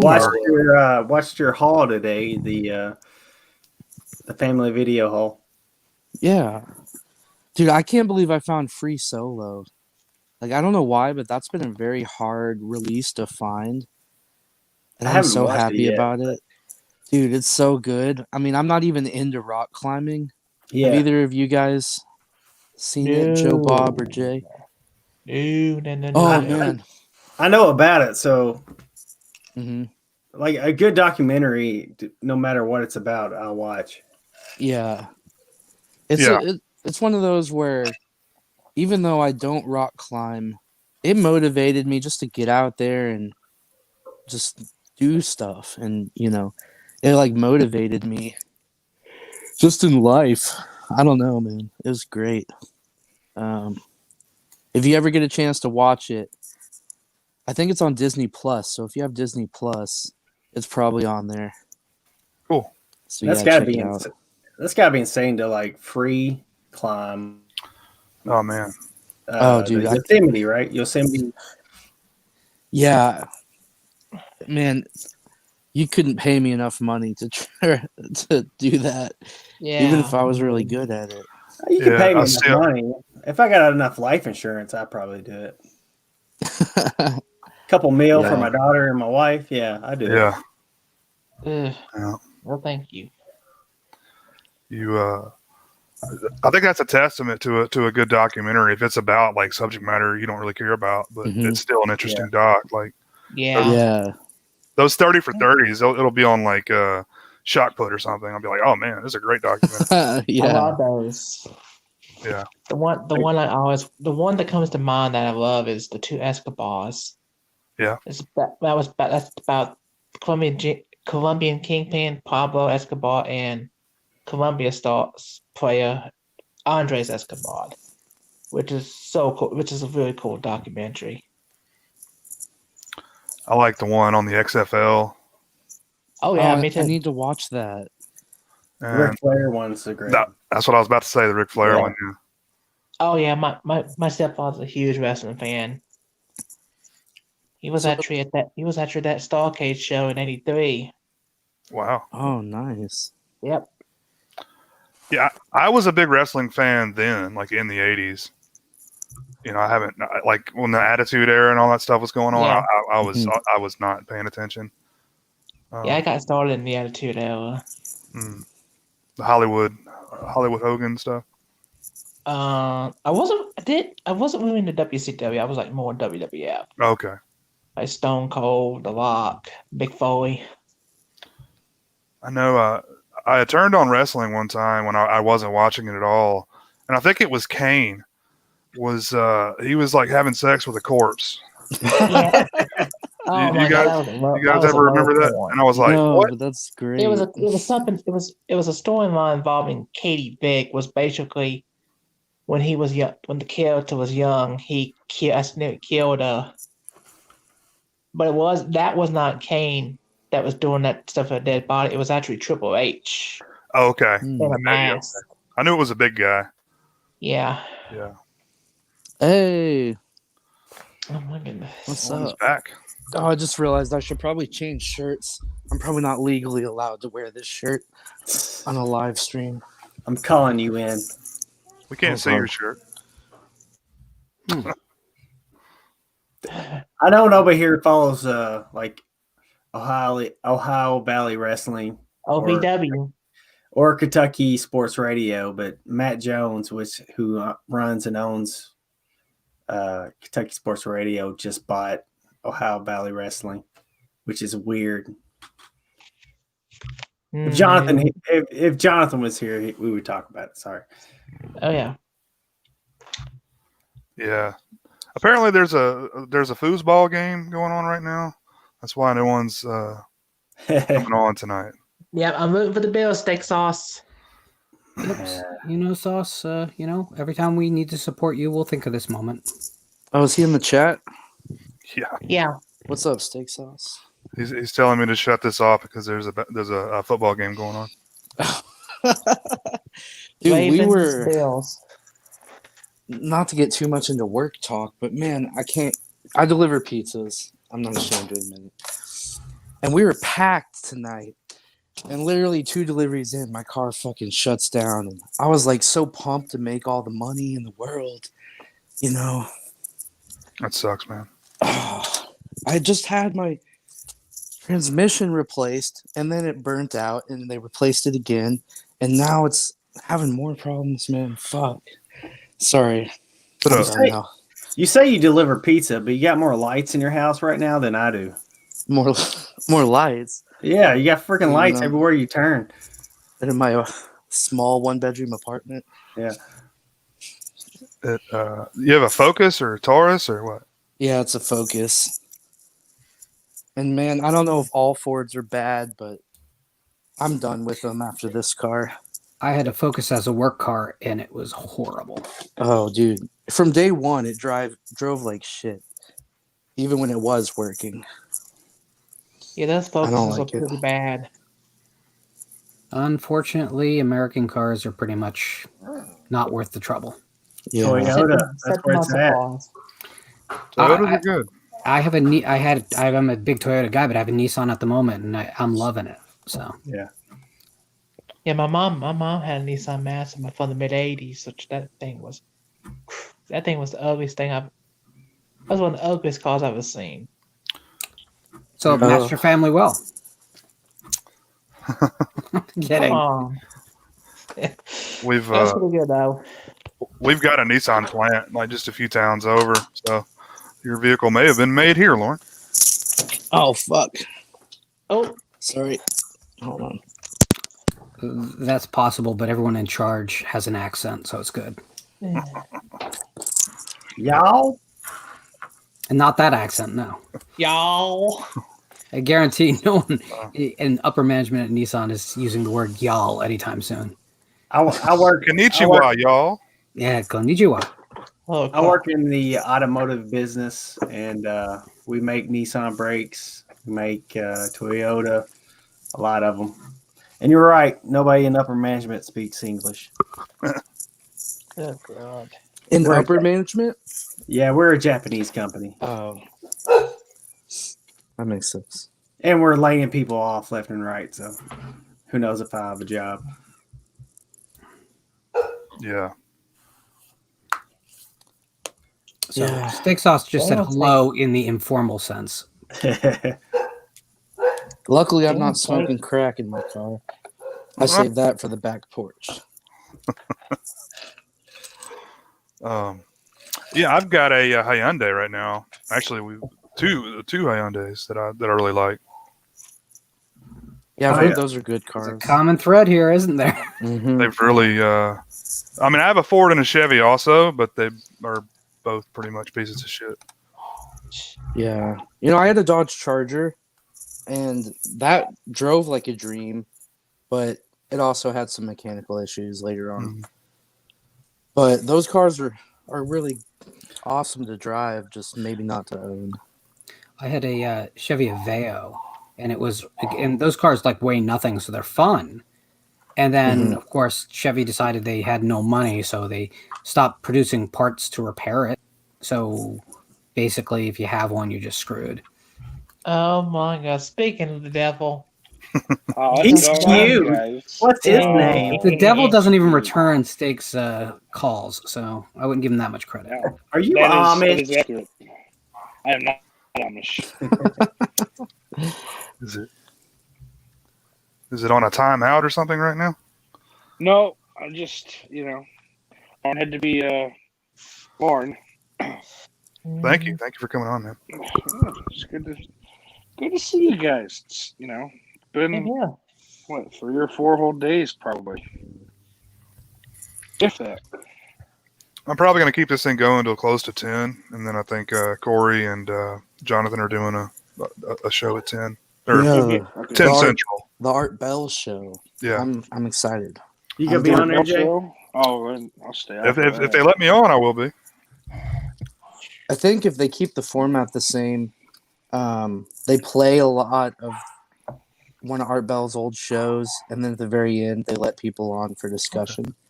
I think that's kind of the format So what's they're what's working with. what's the point of them? I'm not terribly familiar with Art Bell. I have an idea of who he is. Like, and what's the point of having a show about him? He's Well, it's a not legend. about him. He did like a paranormal Coast to coast, man. sort of, Right. Coast not to all Coast paranormal, AM. but You're For too young. callers You're east of the too young, Rockies, Steak. call 1-800-241-5126. If you're west of the Rockies, call us on 1-800. It was if anyone who had to drive late at night during the 90s in particular, it was I did a lot of legendary. that. It was legendary if you were going through AM radio, because you'd eventually find Art Bell, because it was on every market somewhere, because there was truckers everywhere. Mhm. And he just dealt with ghost stories and paranormal stories and UFOs, and it was pure bullshit. And I think everyone understood that it was bullshit, but it passed the time. And that late at night on radio, what else are you going to do? Yeah, I had a job where I had to drive to Walmart's all day long or night long on the third shift, and that's all I listened to whenever I was driving back and forth. There was always some transdimensional passenger who had come to tell us what was going to happen in 2 years, and all that always would come to pass without, The any new prophecy Beatles, ever be. the new Beatles album. You can only catch it on Coast to Coast. But yeah, I think they're just covering some of those old shows and kind of talking about the. So all right, that's just who he is, and then so these Art Bell shows. Here's the show, and wow, wasn't that fun? I don't know. I guess I missed the last one, but Oh, as opposed to talking about sports for an hour and a half. I understand how. I'm not saying it's. I'm literally asking to understand, not criticize. it was basically like a call-in show where people would call in with their personal stories. No, I mean as far as what Corey and Jonathan are doing with it. with the material. It's not like they're not sitting there listening to it. And okay, good night. No, I I don't. think I'm asking what they do. That's Gotcha. you know. Well, they would play a series of actual art bell, and then ask I guess ask the audience or Corey and Jonathan would discuss about their personal ghost or UFO. Okay. Yeah. Fucking no, that shit. See, that's a lot more interesting. The shit that fucking Corny tried to do, and I know What? Corny, you said, Oh damn! Call out. Hold up. I'm not. You know calling he's him. right over there. He's right over there. What Yeah, shit? What are no. you talking about? What He's, shit did he's I talking try about your And face, man. It was Don't one let him of get the, rid of that. it was one of the first You talking about streams my I hopped rapping on with you. again? No, goddamn it, shut up. No, it was one of the first fucking streams years I popped on, and you were doing like the paranormal shit. But it just Yeah. you said it yourself. It was a dud of a night. Like there wasn't Yeah. the shit that you looked at wasn't any good. But yeah, so it was kind of a Yeah. bummer. But because I like that shit when it's fucking like when there's at least a little bit of believability going on. Like fucking it actually kind of grabs at you. But What's Steak Sauce believe? What's a video you saw? It's like that's fucking believable right there.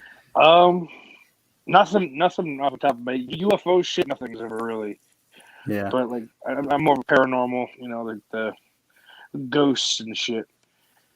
Which I'll swear all fucking, all daylight long, that ghost ain't real. That's all horse shit. No, As soon as that sun's gone, whoop. It's good to think about it though, right? Hey, Yeah. Steak, can you be honest with me for just a moment? No. If you found a female Sasquatch, would you mate with it? I'd sure give it a shot. Okay, that's what I thought. Yep. What about a male Sasquatch? I'd A little sure bit of give butter. it a shot. A little bit of butter. I don't think ghosts are like dead people coming back. I don't know what it is. I think something is there. I don't know. You want to call it demons or whatever. I think something is out there. Yeah, I've experienced some things. I agree. I have a hard time thinking that my grandpa's watching over me. He's just sitting here all day long. Why are you disturbing? Oh, my grandpa's Yeah, watching. right. Well, that's a lot of the reason I choose to believe that's not what he's doing. Because, good God, we've seen some things. Because he used to do that in real life, and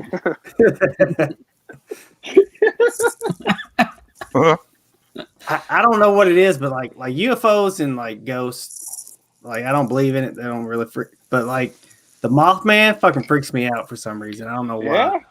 See, that fucking Mothman, a lot of the people that I used to kind of run around with were all into the Mothman and that fucking festival. I don't know. They annoyed me to the point where I never even bothered to fucking learn about it. So I have no. Hey, bring it up again, Lauren. Hey, you got a Cthulhu shirt. Oh yeah, give it to me. A toy. Oh, big and black. That's how I like it. Christ. Oh man, Who is that? I don't know. Hey, big boy. Hey, big boy. Dude, I almost wrecked my car listening to that fucking shit. That's probably the best compliment I've ever gotten for anything that I've ever done. It went on for muted, so long. Lauren, You're muted. You're referring to the time where we all turned our cameras off, right?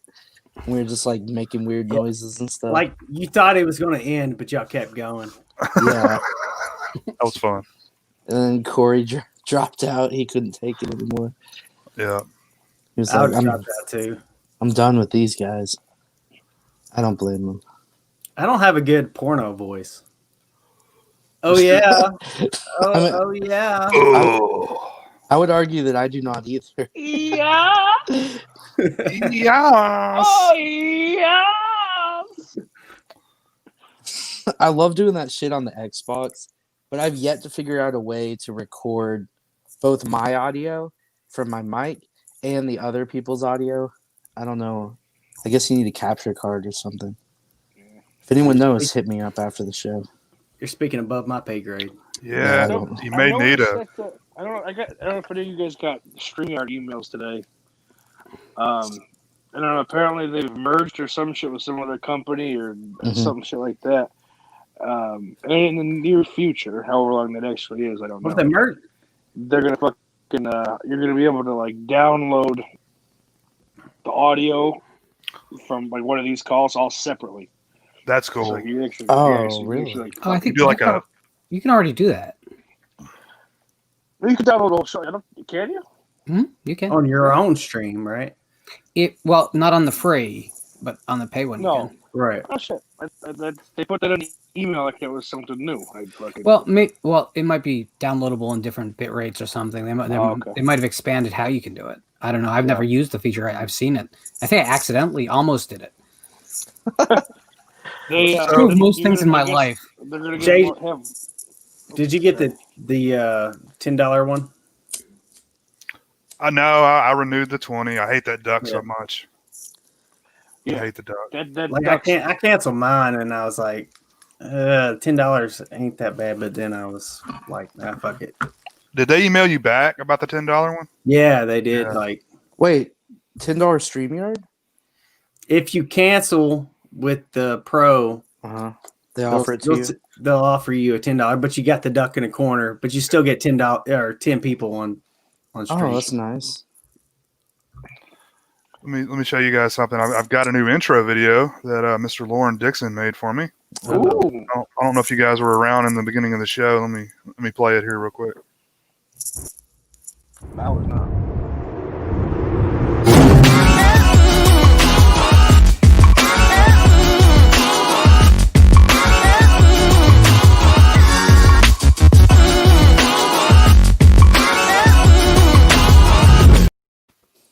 Dude, that's awesome. Very cool. Thanks again, Lauren. Not an issue, sir. You know what the hardest thing was about that whole thing? Was the bullet coming down through the water, because I fixated on the idea that when it hits the red J, the Stingray lettering, that it was going to turn red at that point. And you can't even notice in the final product, but I fucking fixated, and it does it. So watch it closely. Thank you, Jess. Thank you, Jess. I also wanted it to be like something that didn't look like my stuff. Mm-hmm. Like, because it had to have your personality. So it's something a little bit lighter and funnier and likable. All right, Lauren, how long did it take you to make it? Because I fixated on the bullet transversing the water, about an hour. I could have gotten that done in probably 20 minutes if I What did you use? PaintNet and Adobe Elements. Okay. Adobe Elements. I haven't heard that in forever. That's still a thing? Apparently it fucking works. Is it Adobe Elements 9? It's Premiere. It's Premiere Elements. It's really powerful if you sit down and use it. But the thing is, like, it's kind of in that weird twilight. If you were going to try and do something professional, you probably should just upgrade all the way, and you wouldn't be using Elements anymore. But it's right where I need it to be, and the price was definitely right. So, like, we got what's the Apple version? Final Cut. Yeah, we got the Final Cut Pro because it came with a computer, and it's so fucking over my head I can't even use it. Oh, dude, I'll help you out. It's pretty simple once you get the hang of it. Like, we got the whole like the Final Cut Pro, the music one, and the one where you compress everything and you can send it out. Corny, did you study all that stuff in school? Like, so I took one semester of film school. Well, so on your podcast, I mentioned that I took a film and media studies class just as an elective my freshman year, it was kind of just an intro. That's where I found out I loved film. And then I transferred around and ended up at UNT. And I failed out the first semester. So I did a lot of stuff with the UNT Short Film Club, but I'm mostly self-taught. oh, okay. There's enough like tutorials out there these days where you can like learn anything. Like, I was changing my fog lights on my car the other day, didn't know how to exactly like pop them off. Just, looked it up on YouTube, figured out how to do it. Yeah, I do These that all the time. days, you can find anything out there. And those videos have like millions of views on them too. Yeah. That's where I think like YouTube excels. Like it's actually a benefit to society, whereas something like Instagram is just a waste of time. I'm about to do something illegal. Damn it! I'll be right back. Sorry, guys. Fuck. What happened? Oh, nothing too bad. The Ravens tied the game. 4 seconds left in the half. But their kicker. Somebody caught Oh, goddamn. COVID. Ugh. Hey, kicker is if you clean out the glass pipe with a pipe cleaner before you do that, that will not happen. Yeah, Smoking I the know. plastic. I haven't cleaned this thing in forever. I thought that's what I saw a little while Oh, ago. man. Yeah. Oh, shit. Did I accidentally put it on camera? I'm not trying to Oh, no. blow up my shit like that. Who's the fucking Wolverine guy in your little moniker here? Oh, that's me from a long time ago. That's hilarious. That's back when he was cool. That's when he looked so cool. Oh, yeah, because I dress like that every day. No. Jay, that joke What? still goes over Corny's head. just how cool Corny is, Like when he did that cooking video, how cool he was. I legitimately love that video. I still that one's fucking hilarious. I still don't know if I should keep that up or You need not. to do more of this shit. Do the Play-Doh snakes. Yeah. Is that what they call it? Yeah. Hey, to be honest with you, that's the least controversial shit you've done. Yeah. Lately, yeah. Yeah. Dude, thanks for coming on last night. You, Lauren, and Dan, and everyone else who was on. That was probably our most intelligent show yet. Yeah, we used like full sentences and stuff. I know. Yeah. There was no pocket pussies being shown. There's no room for that on this channel. I know fucking Dan and Lauren talk professionally. And Planet of the Gate 4. Hey, look at this. Jay, look at this cum shot. It's on your channel now forever. Yeah, I was gonna hop on last night, but you guys were done. You're already finished. Yeah, I was trying to get the video, my family video finished so I could upload it today. Cool. But it's kind of nice being done streaming before midnight. What's that like? Yeah, that was It was weird. actually kind of nice. Yeah. It's more people like watch your video if it's like 2 hours instead of like 18. Yeah. Is that true? Well, I've got a problem. I noticed that myself when I have like a fucking 9-hour drunken stream.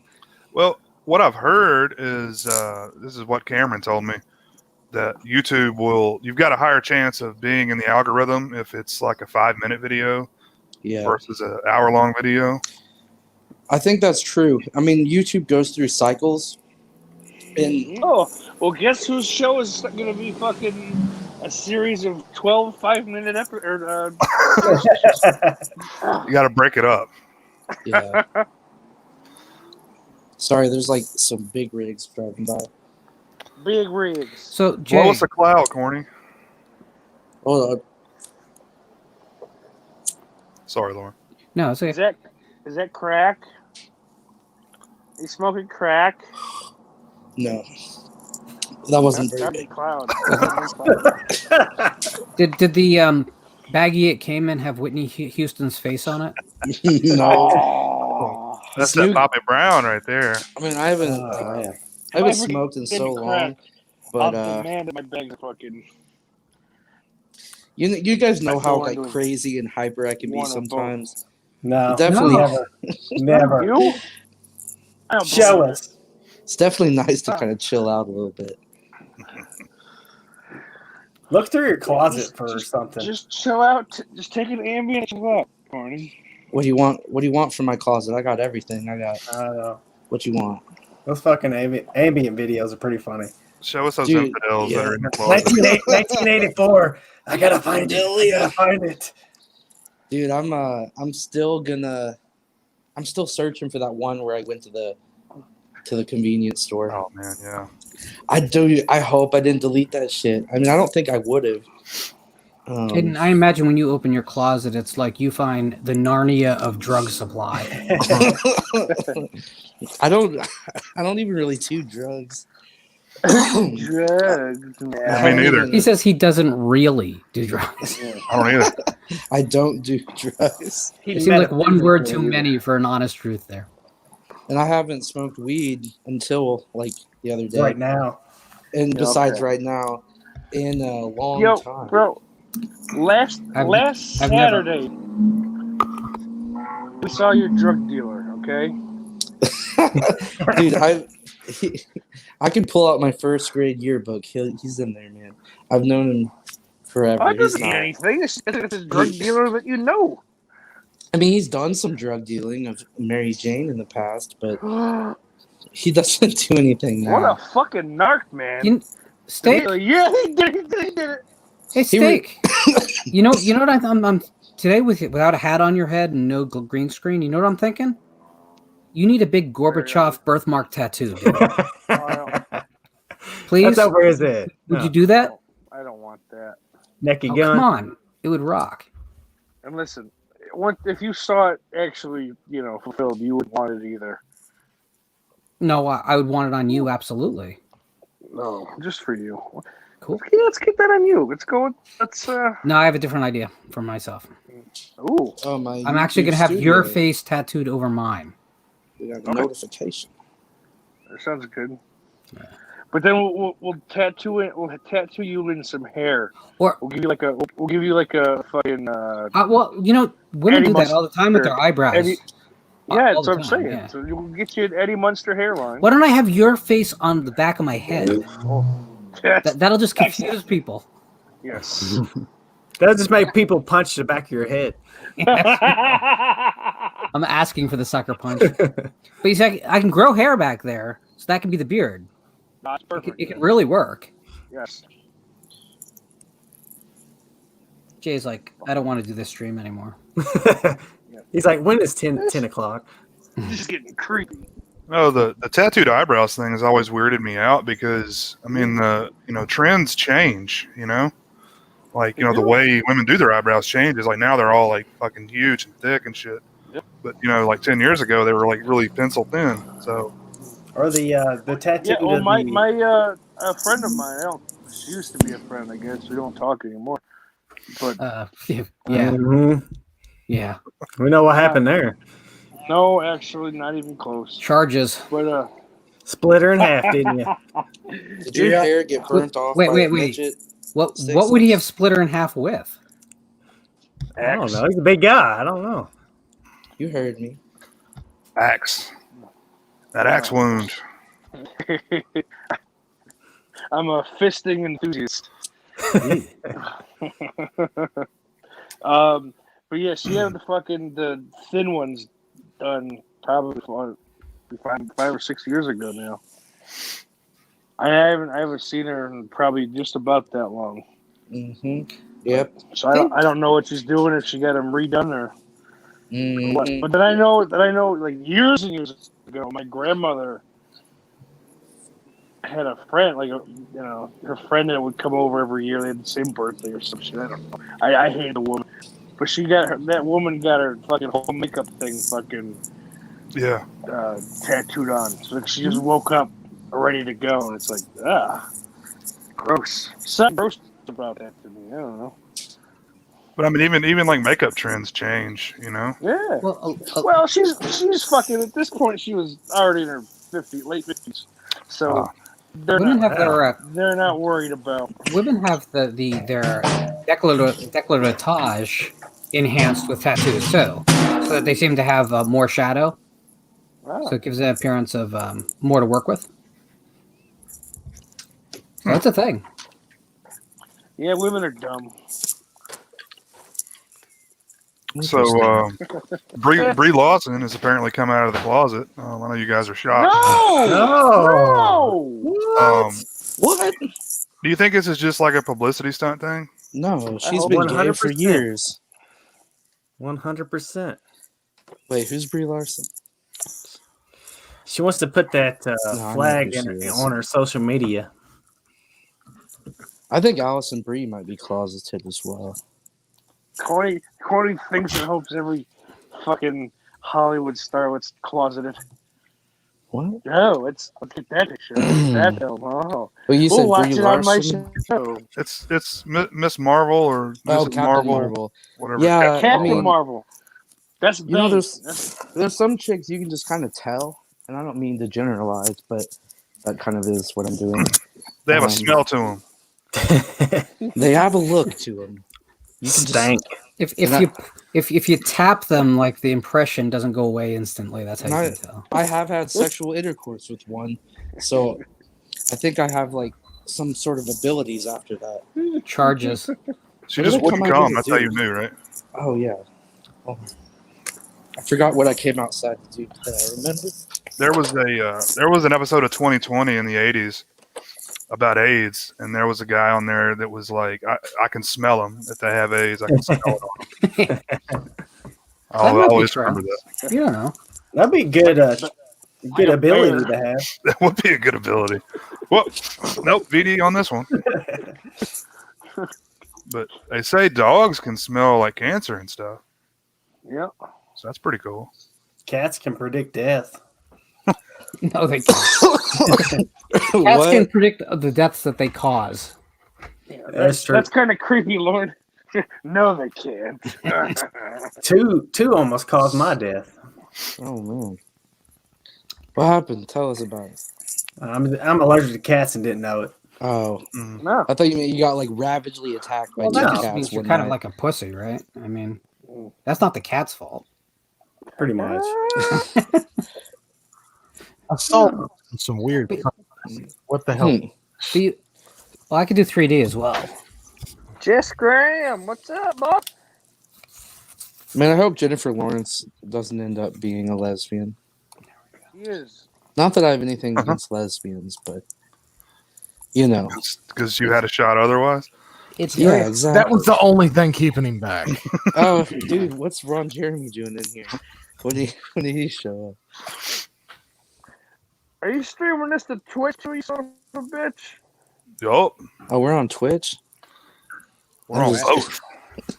I didn't know Hey that. Jonathan, Yo, Matt Jones bought OVW. Oh man, Mike Jones bought oh, Al Snow sold it. A&W? Matt Jones, that's what it's trending. Matt Jones bought OVW.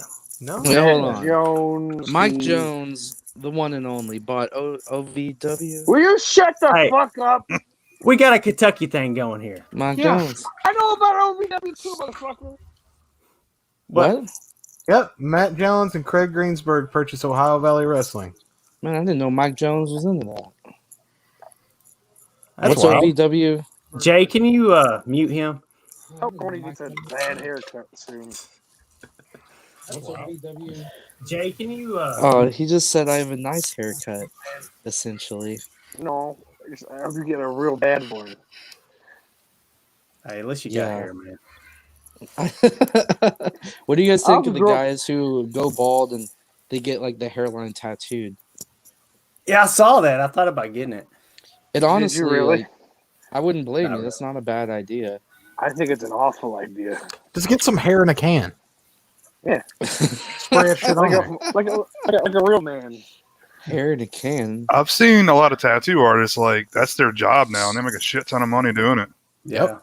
That, and then they'll do like makeup for women, like permanent eyeliner and We stuff. talked about that before, yeah, Oh, Yeah. before you came on. And I So can't do I was watching Cape Fear, so I can't do Which one? the chest hair Good one. implant. Scorsese. Yeah, they're good. Last 20 minutes of that movie is just the Friday the 13th movie. It is Ooh. fucking great. Yeah. Just keeps popping back up. I thought about watching Takes Manhattan tonight. I think the Friday the 13th movies would be better if Jason talked and had a fucking Cajun accent. You know what? I'd pay to see that movie. He's in Jersey, but he has a Cajun accent for whatever reason. Yeah, fuck it. He's retarded. That's why it's Cajun. Retarded Jersey comes out Cajun. Cajun somehow.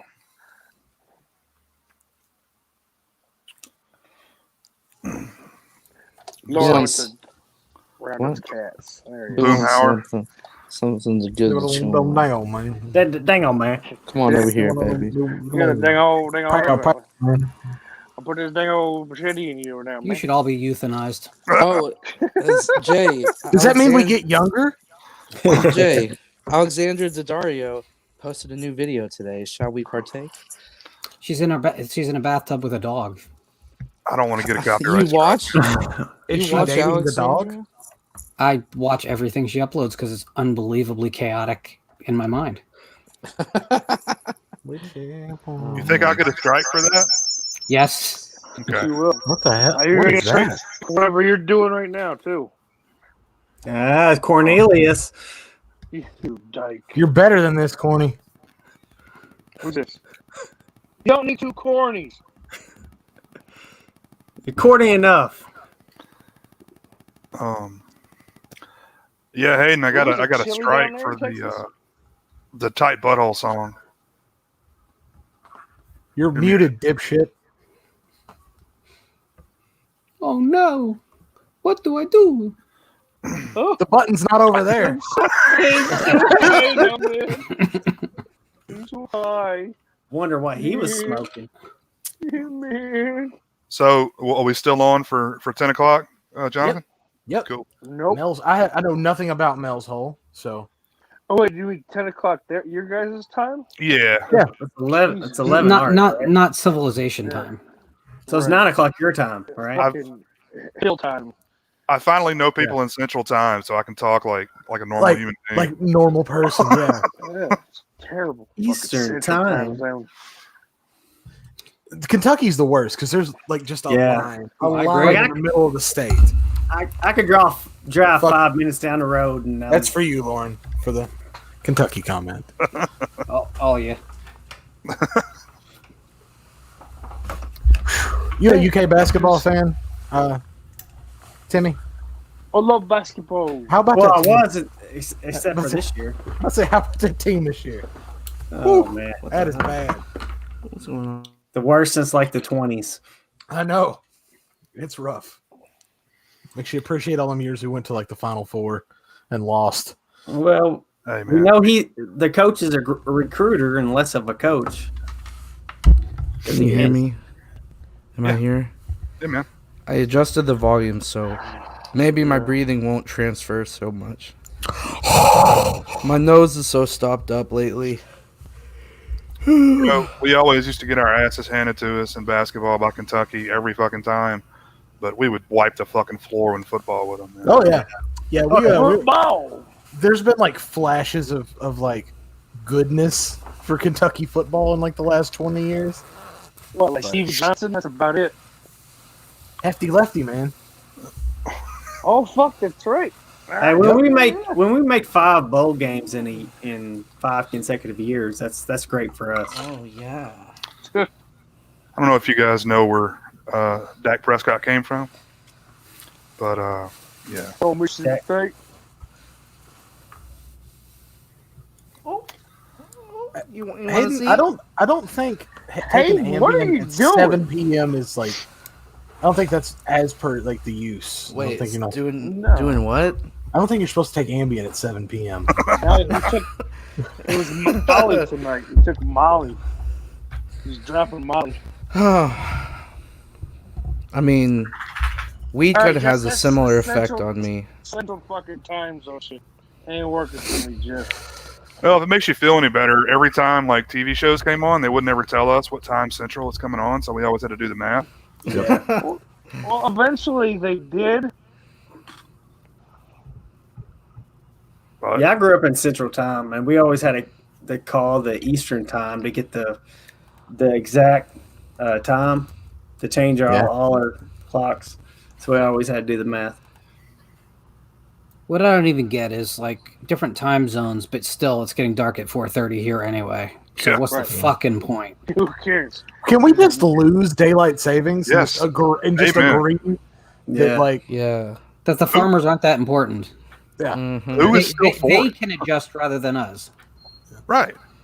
Yeah, like Yeah. they can just wake up an hour earlier. Like, Well, I think most of them are. fucking wake up are automated. regardless.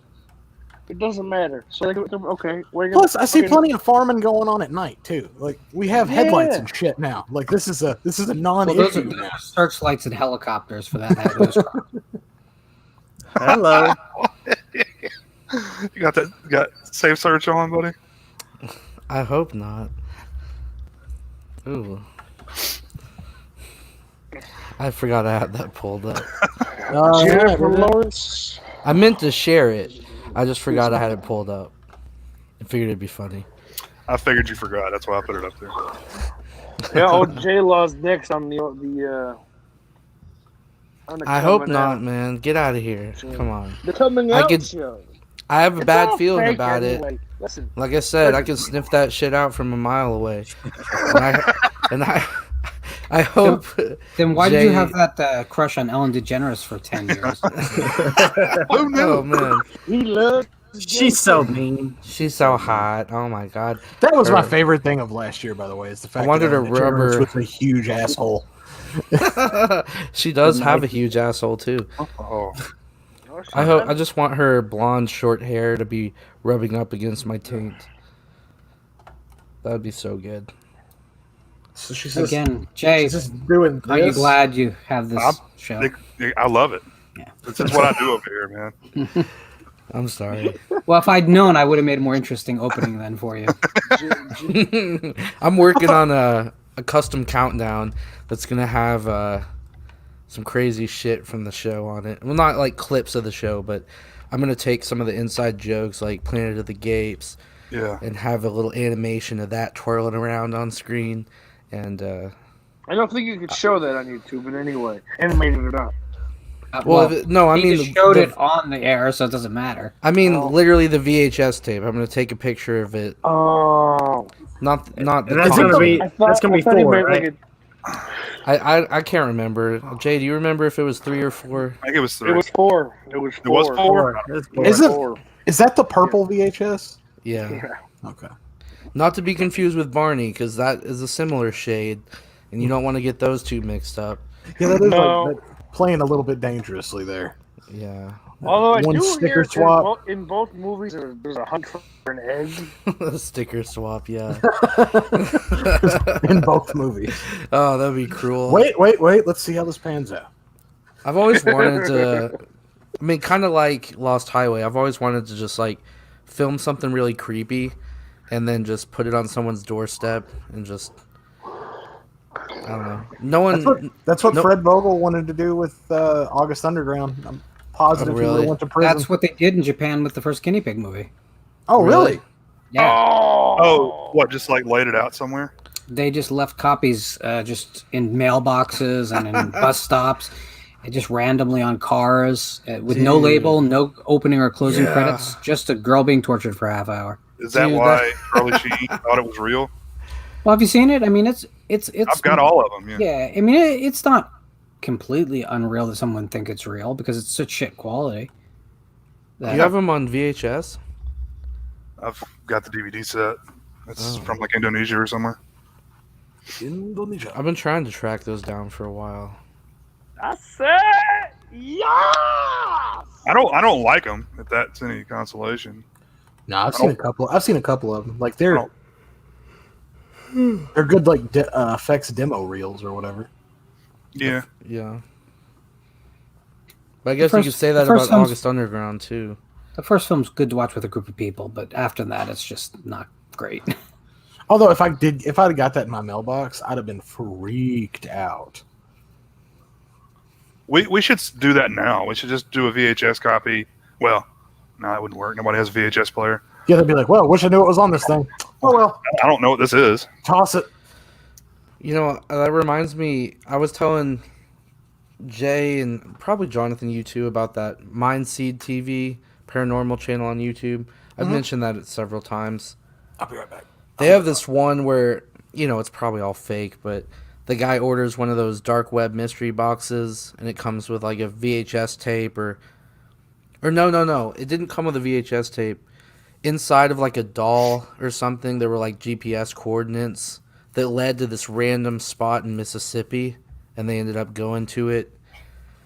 And they found a VHS tape there with like some disturbing stuff on it or something. Yeah, and they watched it, and then everyone was gay.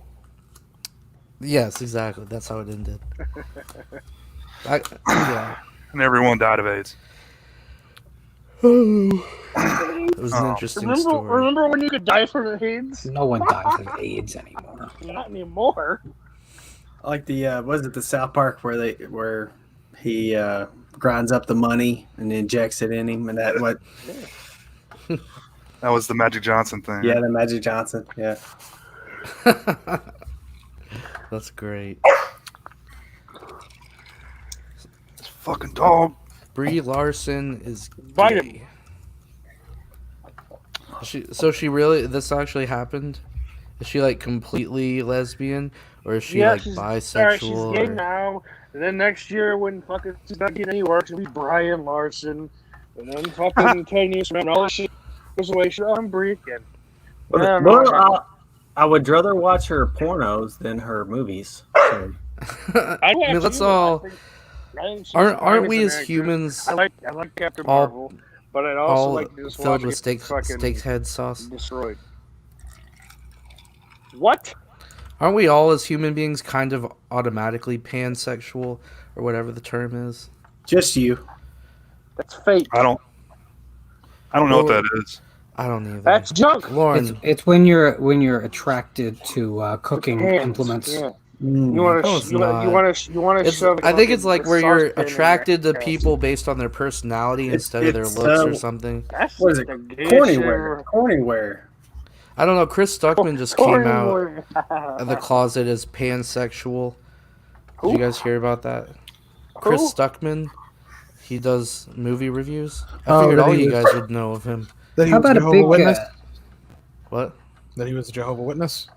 Yeah, but at the end he said he's pansexual, and I still don't understand. Oh, what just that like means, Jonathan.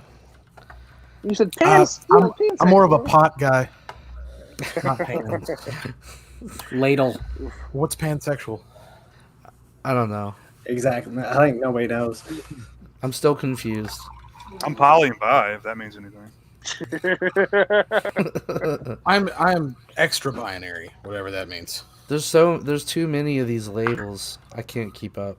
Yeah. How about a big whopping spoonful? I just don't give a shit what anyone wants to do with their genitals. Yep. Yeah. Well, yeah, I don't give a fuck what you're doing with yours. I mean, I might even taste one if you gave it to me. Like if you chopped it off, cook it on the stove and just see. Is this going too far? Did he smoke the Move to did he Germany. smoke You have a the better Indian? chance. Have you guys thought about how live TV shows will do like a 5-second delay? Can we get that only on Haven? Well, you know what? Stone has that, but In real time. How would you prepare it, Hayden? I don't know. Cut it down the center. I've been reading too many articles about this Army Hammer being a cannibal articles. Is that real? That's not real. Right? I don't think so, So, but Corny, did you fucking crush up and sprinkle that Ambien on top of your little bowl that you had, or what's going on here? 'Cause there's a little bit of Ambien, a little bit of Xanax. this is really going. This is really going to a place I didn't expect it to go, even with people involved. That's how you get your shit right, player. I think we're all okay. I just soaked it in formaldehyde before he lit it up. I've done that before. It's all right. So it's fucking me Man, and if you soak it in bleach, Oh, it's real good. It'll really get you lit. Oh hell yeah! we stole. Can we you stole my imagine friend's fucking. somebody actually doing that shit? Soak it in a Tide Pod. I mean, that's probably gonna kill you. those Tide Pods are delicious. Well, you know, there actually was like a challenge to that. It wasn't just Yeah. eat a Tide Pod. Did you know like because one of the sections is actually easier to bite into than the other. So I guess the challenge was you were supposed to bite into the one because that liquid was less likely to kill you without biting into the other. But people are dumb and don't get the nuance. You just went, okay, let's bite through all of it, and you just swallow it. It's good. What am I Just to looking be at? clear, we're eating a Trinidad scorpion pepper in what, 2 weeks? 2 weeks. 2 weeks from tonight. So who's to say it's a Tide Pod isn't just around the corner? I mean, What's going on? I'm gonna make this my background. Brie Larson was shook over gay couples' marriage, or something. What's it say? Gay proposal. Suge Knight. I don't know. This is what came up when I typed it in. Brie that's Larson somebody is to gay. get for a podcast. Suge Knight. Suge Knight. Just fill up the commissary a little bit. Probably get that done, honestly. He's a 30 of 30. Dude, I'm not going near that fucking dude, man. Are you kidding me? Come on, tell me the truth. Did you really hang Vanilla Ice off the balcony? Listen, that dude was no worse Word. than my father was to me. So, fucking, I What'd you can say? work with him and no problem. I can work with Suge Knight and make all that fucking death row money. You'd be a You gotta great worry about the companion producer being up all in the for video. Suge Knight. Is like he the dead shirt yet? one. Or is he in jail? He's Or still does in he jail. die? Prison. He's firmly in jail, yeah. He'll die in prison. Hey, have you seen that video of him just straight up running over that guy and then backing up and running over him again? like in a fucking man. cartoon. Yes. Just, It's the most incriminating evidence I've ever seen in my life. I didn't know I hit him. Well, then why'd you back up? Make sure I hit it. well, like I said, I wasn't sure. How do I make this my background? Yeah, No. Talking about those challenges, did you hear about the Benadryl challenge? Is that what you It take was with just me? like take a fucking box of Benadryl and like I don't know what happens Die. next. Yeah, is that what you tell your kids? Either die or not die. You but, hide the. That's Let's play Am I Gonna Wake Up? but no, that was just like I don't know how old she was. She was like 12 or something. But yeah, she died of it. Oh, well, that's damn. called fucking January 31st. We just find an apartment. It just goes back to like when you see warning labels on shit and you're like, yeah, no shit. Then you have to realize that this is Right. why. This Well, is why that's there's right. warning America's labels. fucking dumb. That's why there's warning labels on the coffee. Cause, oh no, I scalded my fat fucking dumb old lady leg. Hang on now. There is a documentary on that specific case, and it is not quite as clear cut as what happened there. Oh Jesus. I'm not Yeah. saying that the lawsuit was as The crazy. bite marks, the wounds were created by turtles in the pond too. Whatever. The bun coffee maker Tommy died. malfunctioned. Here, No. share this real quick. Jody died. Hashtag. The bun And- coffee maker malfunctioned, and it melted through the cup. Steak, this is the Art Bell stuff we was talking about. Yeah. My computer's going so slow. I can get it. Listen. That's because you're I know it's a downloading fucking that torrent conspiracy. site. Trying to change my background. So Oh, Lauren, I watched Lost Soul last night. Oh, Oh, what'd Did you you think? guys, you 80s, Fantastic you 80s recommendation. and yeah. You don't even need to watch the movie now. Mhm. The doc Don't you- is better by I far. really want to see the movie now, just to see the finished product. Yeah, that but came from that. it's not a good fun at all. I feel really bad that dude never got to make his what's movie, that? though. Yeah, exactly. Dr. Moreau. Yeah. oh yeah, it's a Don't great one. watch that. Don't watch that movie. Why not? Yeah, There's 15-year-old documentaries. Chloe Phillips, an Oklahoma teen, died from attempting to take part in the Benadryl challenge. Well, did the What? Benadryl kill her, or did Oklahoma, living and breathing in Oklahoma kill her? Where's Dude, ideal for Oklahoma's Lauren to live? Like, if Lauren was going to relocate, There, I Lauren is can't. right where I'm Lauren stuck. Bulgaria. Oh, Bulgaria That's might a be good cool. question. No, I'm stuck. I'm where I have to be. Steak is right. like, I'm talking an ideal world. Like, you pick Jersey. Like, Yeah. really?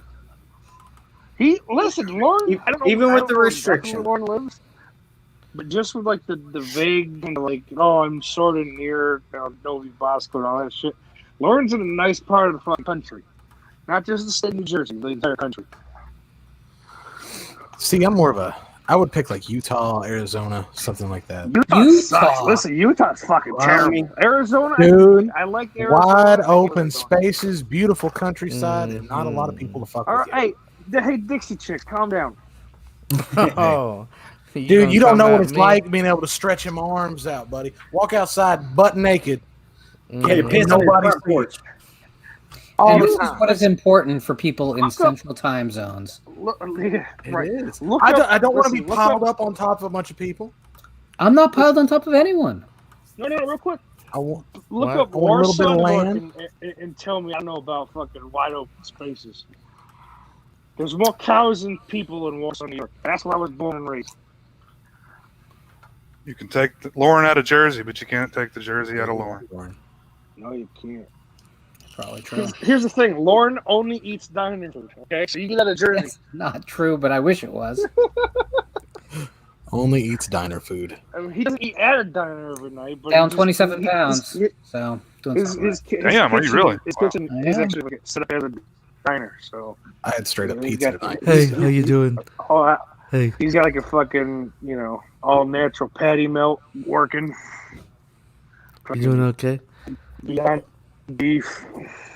Come on over here, baby. Is this too gay for you? Come on Why over. does it always devolve to this? Come on over here, He's big a boy. I think it's because he's a fucking psychotic. I was He's not in the joking. meds. Hayden's a natural entertainer. And that's all he has to That's say. the thing. I feel like Hayden would be doing this exact same thing if it was just Hayden Yep. at home tonight. Uh-huh. Like, No I camera. mean, you're not far off. Yeah. It's just whether or not I I publicize it to the had, world. I That's had the pizza decision. tonight too. Well, Fuck it. I had a nice Not pepperoni Montana. lovers stuffed crust. yeah. Are you joking? I've heard Montana's beautiful. there's other beautiful Yeah. shit up there. Illinois? Yeah, I gotta agree with you there. Well, they have a town called Sandwich, so it's not all bad. And there's a man there, so a lot of Besides weed and besides cocaine. Monty, there's nothing good in Illinois. Monty's not. Well, never mind.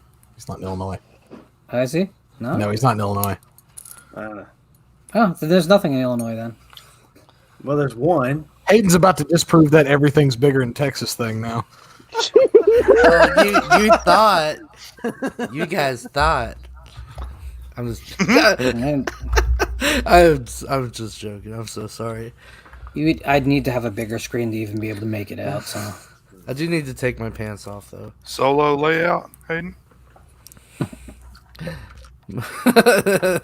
No. is there a zoom feature on StreamYard?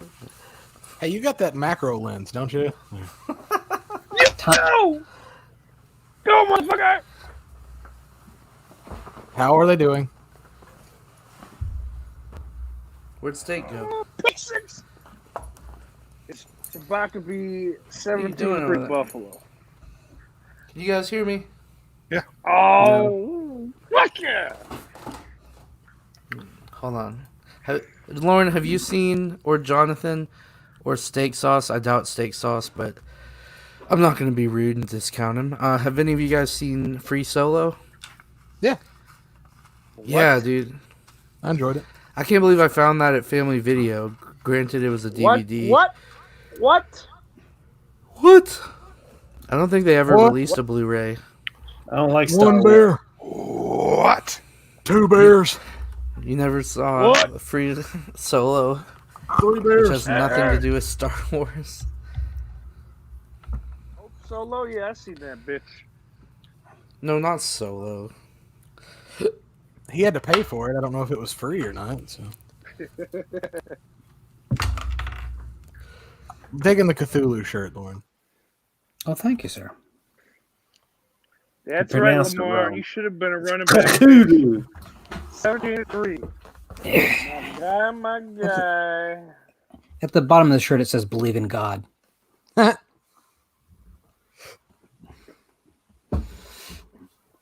Whew. I had jalapenos on my pizza this evening. I had not tried that until now. No seeds. It's very good. Oh yeah. I don't know, man. Especially after you try out a ghost pepper after. Dude. I think jalapenos on a pizza would be fucking pretty good, as long as they're Jalapenos on a fresh pizza? jalapenos, and not those fucking pickled pieces of shit. They're gross. This is Free Solo. It's not that Star Wars shit. And then my favorite movie of the year. Oh. No, you're joking. No. I didn't hate it as much as everyone else, but it had some atmosphere in there, man. Come on. But yeah, It's bad. I didn't see it. narratively, like structurally, it's pretty bad. Yeah. Yep. That's all I have I to agree say. with that. So why do you like it? What? What hold do you on. like about it? Grant, wait, what do I like about it? Oh fuck! I don't care anymore. Move on. Okay, topic. You got Go 15 seconds to Buffalo. answer properly, or Steak moves on. It's on Disney Plus. Not The Turning, Free Solo. Talking to Jess, yeah. It's really great, man. I saw this at the Dollar Theater. So what is it? Cause I'm what, Free Solo or The Turning? Both. Okay. Wait, well, do me, wait, Explain it. Hayden, do me a Yeah. favor. Combine them into one title and describe them as if they were Oh, one yeah. film. All right, so it's about this lady who has to climb this huge mountain to get to these kids that she needs to babysit or something, and she's not very afraid because she has autism, so she's able to climb these huge mountains without restraints because of the autism. And the brother she's got a babysit is really rapey. Yeah. She finally gets to the house after climbing Yosemite, and she's very happy until the kids start being really creepy, especially the older one Because of the who autism. has a mop for a head, and he's really creepy. And then eventually this imaginary guy named Bill or some shit comes walking in, Hello, and hi, Bill. all of a sudden the story becomes about... What am I talking Jay, about? Jay, can you make our names in a yellow border, please? I would like a yellow border instead of the purple. Ooh, Giallo. That's the only thing that apparently is rolling out. Is going to be a couple more themes and shit. Oh, you can do it. Stuff. So Jess says he's been thinking about watching Free Solo. Could you actually do like a blue and red, like a blue on red? No. Oh, It's one you got the devil. What's going on, man? Hello. I figured I'd check back, and you were still on. No. So Hey. it's one of your marathon 5-hour streams. So Yeah, we're No, just that's 2.5 not- so far. We're waiting for the S'mores Indoors Art Bell show to start. Oh, Yeah. What if they call him fart smell instead? Still got those glasses? God, I'm good. yeah, I think I've got him over here.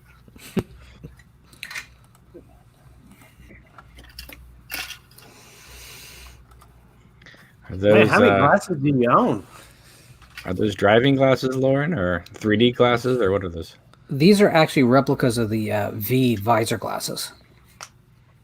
Looks like you just came from the eye doctor. Yeah, well, Yeah. that's pretty much what they were. I've got these.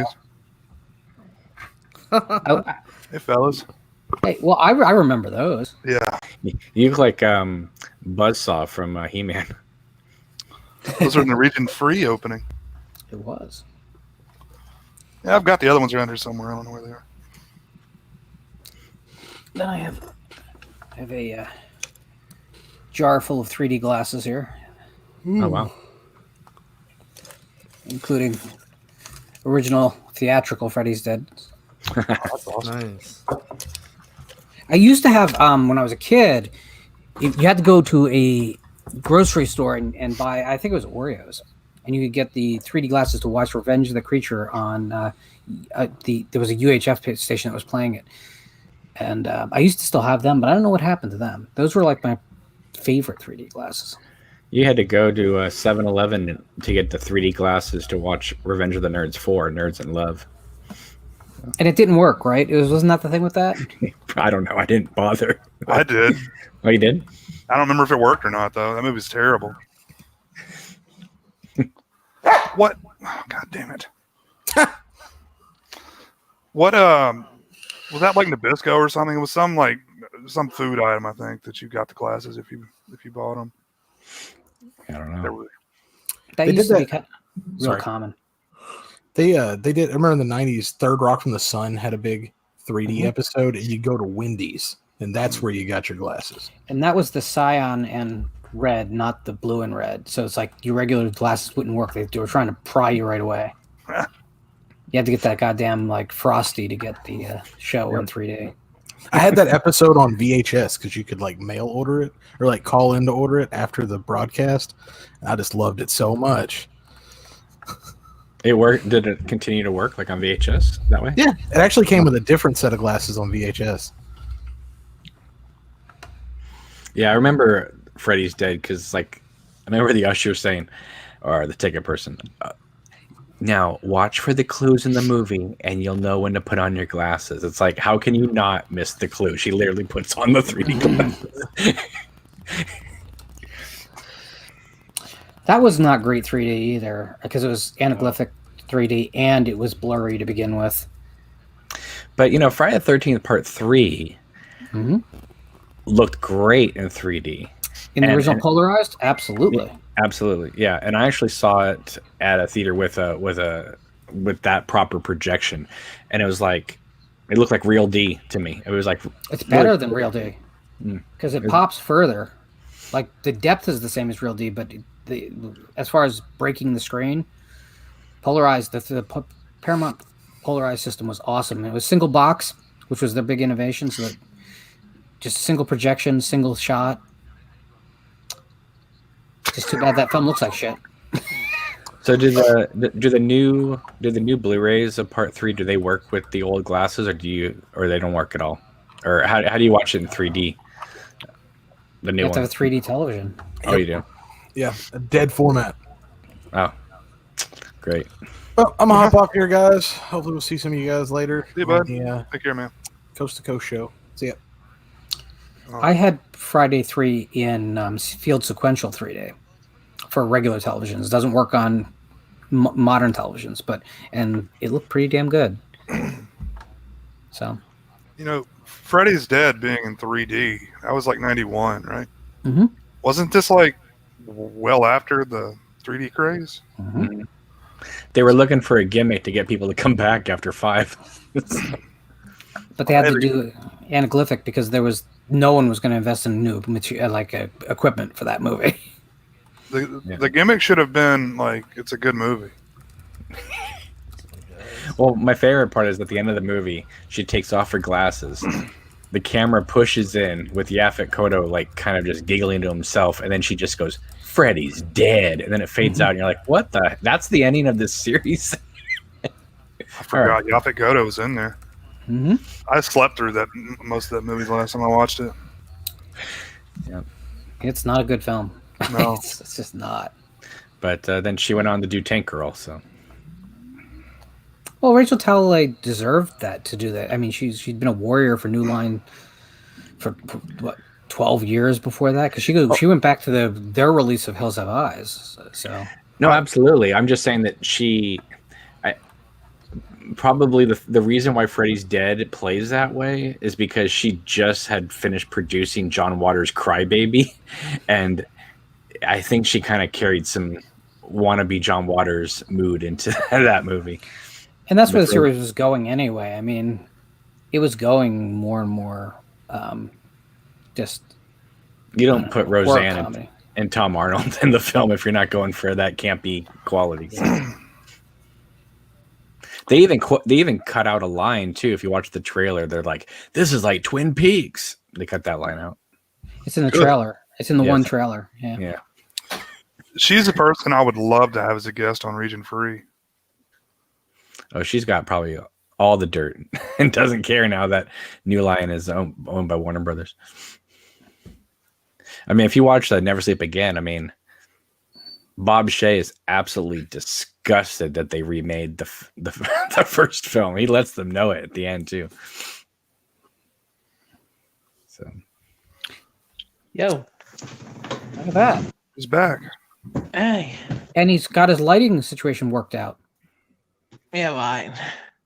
I'm not What's lying. going on, I'm Cam? just How you doing? intentionally misleading. what's going on? How you doing, Cam? Good. How are you?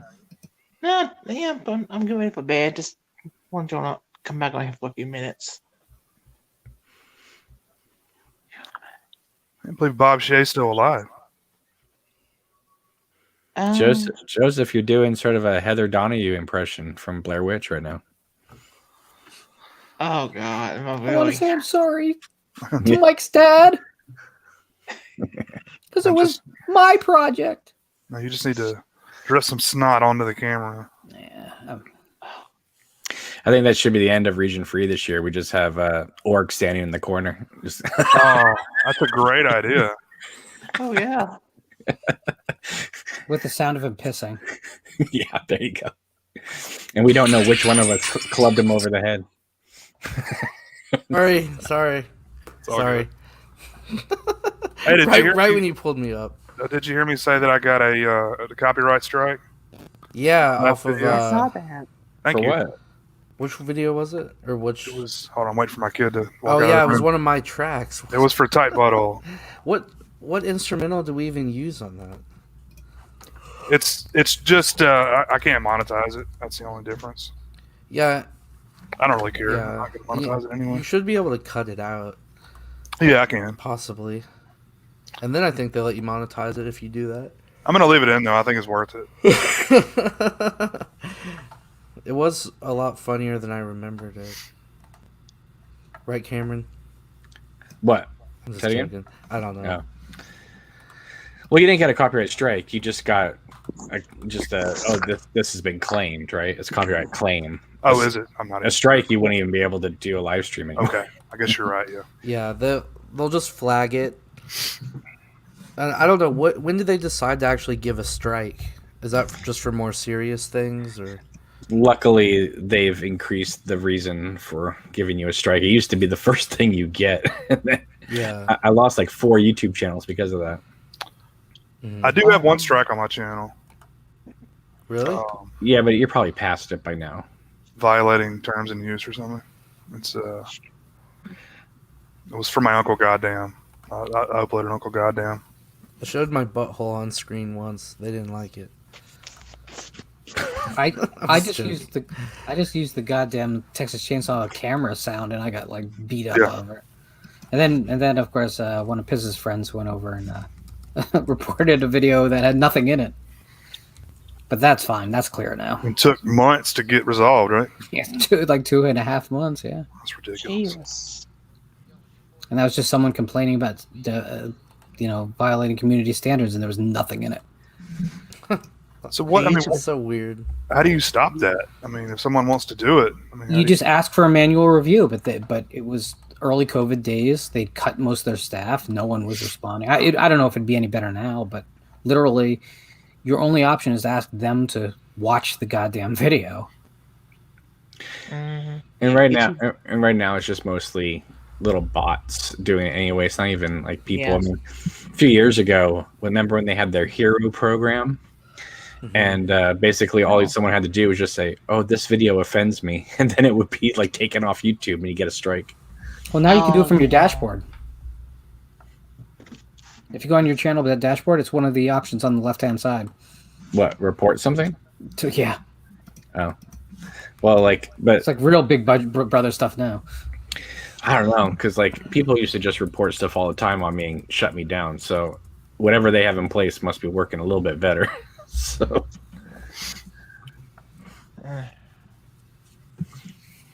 Hayden's still on the air, so something must be. What? Hayden's still on the air, so something must be able to sneak through. Dude, I wouldn't be surprised if all of a sudden my channel got pulled down for some of this shit that goes on. You've just been cracking down like crazy, especially with what's going on with the past couple of months. Just throw an 18 and up on it. You should be fine. Yeah, that's what I've been doing. Just make sure you never say it's for kids. Yeah. Or else you'll be ripped down yeah. immediately. Because it's Okay. like now you could just select it's not for kids and it's like the default, That's the right? default for your channel. Yeah. Yeah. Okay, good. Well, my Yeah. YouTube channel is mostly like retro advertise, and it's Yeah. not gonna hurt people.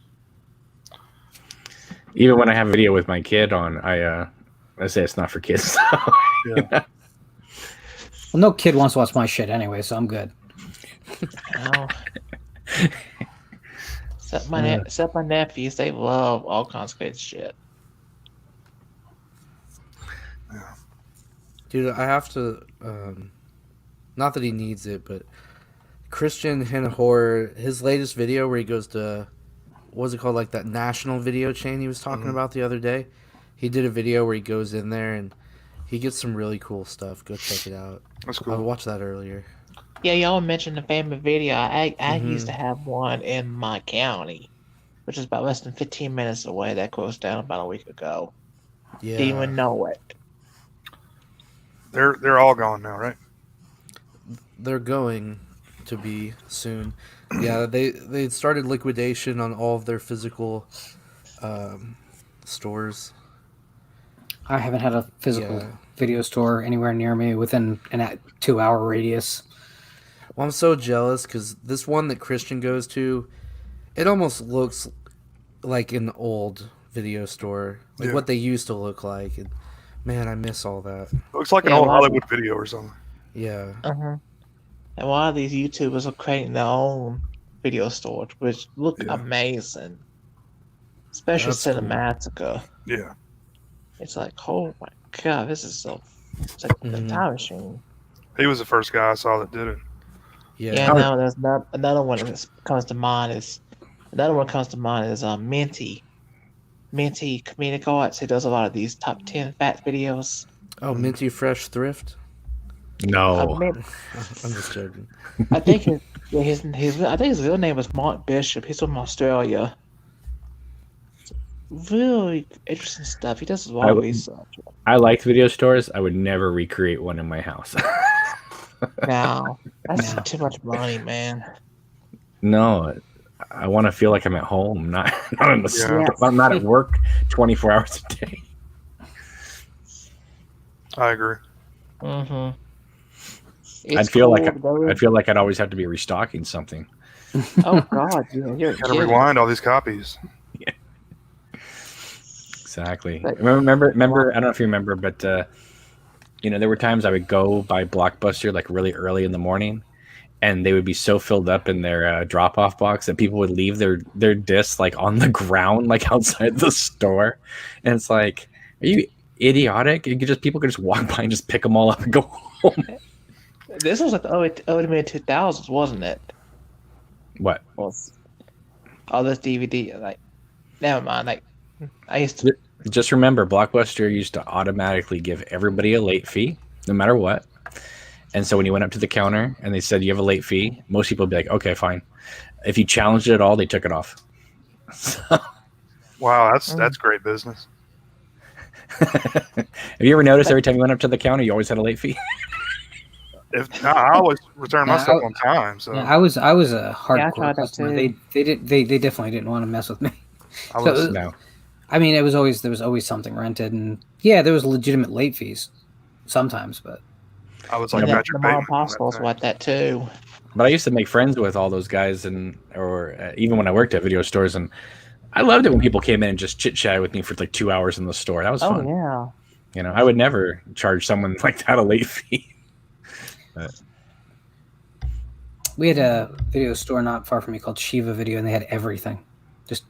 It was like a labyrinth, but they didn't have everything necessarily properly categorized. So you'd have to ask, the old Indian guy who's like, "Hey, do you have this?" And he'd be like, "Yes, I do." And he'd zigzag through the floor and he'd find it. Like he'd have it miscategorized like you wouldn't believe, but he knew where it was. sure. Everything at all times. Oh He'd be yeah. like, "You have necromantic too?" And he'd be like, "Yes." And he'd go over to the kids' wall or something. And he'd be like, Wow. "Well, of course." Good Lord. It was just Oh, yeah. insane. It was insane. There were always movies in the comedy section that should not have been there. Like the Bowling for and sometimes Columbine. you'll find like sometimes you find the porno a porno in the kid family section. Well, that's somebody having to like put it down quick and run out the door. Yeah, Don't look at me. I've seen it before. It's crazy. Yeah. Yeah. Days.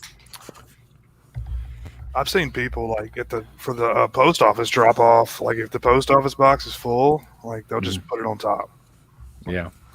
Yeah, that doesn't happen here. That does not happen here. But Lauren, you were probably friendly with them where when they got their screener copies, they probably let you borrow those a few months early. Not really. No? Yeah, no. They knew I was a good customer, and they knew I was going to be in many times a week. So they'd be like, "Hey, you know what came out this week?" Usually, I already knew, but so if it was in the genre, usually they would point me to it, but they wouldn't hold movies or anything for me. I didn't get special treatment really. Oh, okay.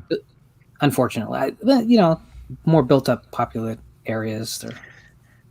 So when horror titles came out on VHS, what made the studio decide regular box or clamshell? Big box clamshell, like Town of the Dreaded Sundown got the big box clamshells and stuff like that, you know. And then Warner Bros. Would give like The Exorcist just a regular VHS look. Well, the big boxes were far cheaper to produce than the regular size boxes, which is why the porn labels used them. Oh, okay. Because it was all Mafia and Mike that was producing porn on VHS for real. That's who owned the distributors. So they were using the cheapest thing possible. So a lot of the like Wizard video is because Band didn't want to spend any goddamn money. That's it. But then you'd have like Warner Brothers would issue like of unknown origin in one of their deluxe folding plastic clamshell, titles. And you're like, what's the difference here? They're both like little genre films. Mm-hmm. Disney was like that too, man. You can go anywhere seeing them clamshell Disney movies. Well, they did that for branding's sake because they wanted you to want to collect them. They all look the same on the shelf. They're very smart. And those things, you see those things now, they go for big prices. Mm-hmm. Only the diamond editions. Yeah. Anything that's not a diamond edition, you can find at every thrift store for like $1. Mm-hmm. Yeah, some people will try to sell it on eBay with like over $50 or more dollars. It's just like, well, I mean, why would I pay that much money for the VHS? That's cheap. That's cheap. There's still titles coming out on VHS. So. Oh yeah, well, I bought Director's Cut on VHS a couple months back. It's the perfect way to watch that movie. Yeah. The Penn Jillette slasher films guy. Mm-hmm. Oh, Penn Jillette. Yeah. If you haven't seen it, it's cool. It's a movie that's been re-edited by a psychopath who was part of the crowdfunding for the film, and he puts his own director's commentary over it. And the movie just keeps going wild off the rails. It's great. I saw Piz's video earlier today of his top 10 favorites. I've never even heard of this movie. Was it Eyes Without an Axe or whatever that thing was? Edge of the Axe. I've never even heard of this movie. Is it any good? Neither. It's not good. Okay. He loves it. It's cheap. It's nonsensical. It's badly shot. It's badly edited. The actors are all amateurs. And I like some films that are like that, but this is not one of them.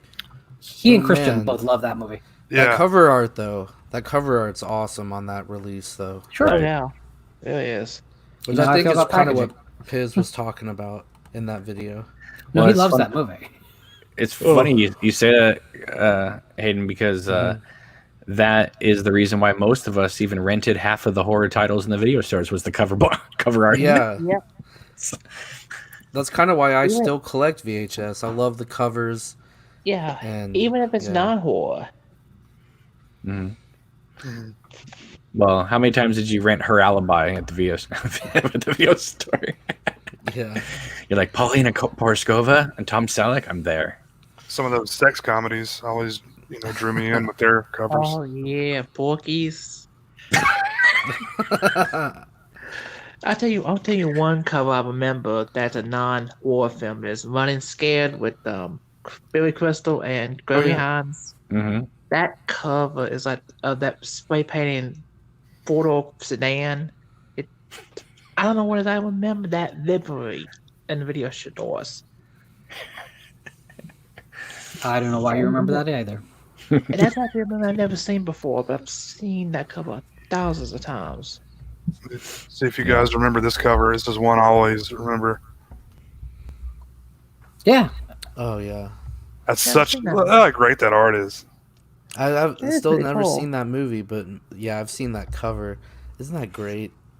Do you have the lunch meat VHS box? That was always the one that destroyed me in the video store. Uh, If I remember it. Because I mean, in those days, it was really just dependent on what your store had. You know, before blockbusters and shit were a thing. yeah, but from national chains took over. Right. Oh, and Cameron, I just ordered Sorcerer. Oh, okay. I Yeah. told them about that title the other day, Lord, and they watched the trailer and started ordering it. And Yeah, I know Jonathan already ordered it. I wonder if he's watched it yet. We'll have to ask him. Y'all mentioned on Region 3 about cancel culture and some movies it will never come out today. Hmm. You probably remember this, Cameron. Private Lessons from the early 80s. oh yeah, With, I actually have it on. Wait, Private Lessons. Is that the one with Phoebe Cates? No, it's Private School. This one's got Eric Brown from Mama's Family. I got news for you. Any sex comedy between 1977 and 1983 could never be made today. Yeah. Pretty sure. There you go. Wow. Oh, I've God. never seen it. Yeah. That looks hideous. Are you guys on VHS Collector? It's on. Was on Oh. Facebook. Wait, are you talking about like a program? Or The an app? website.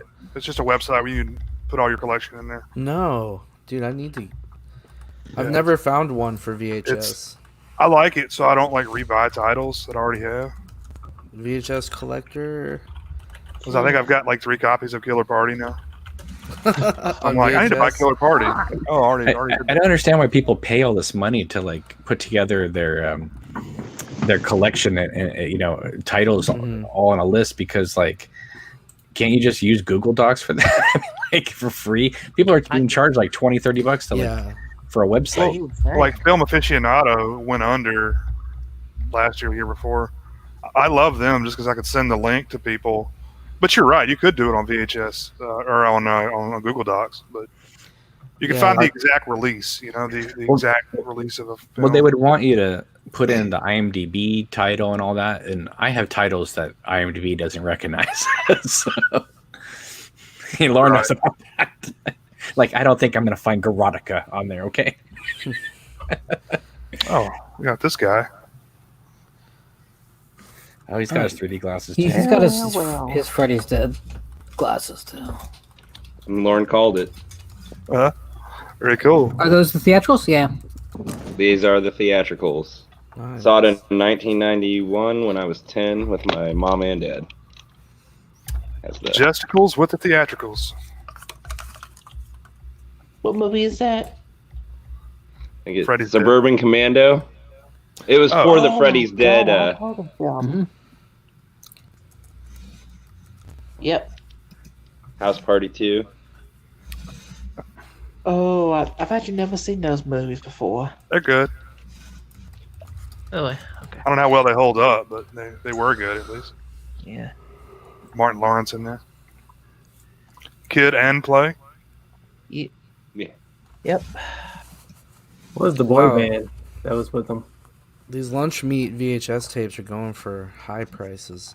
Yeah. The film's awful, by the way. It's not worth buying. Yeah, It's just the cover. But I used to come across it in like every video store, and every video it was like, I knew I couldn't even suggest to my parents to rent it because of that cover.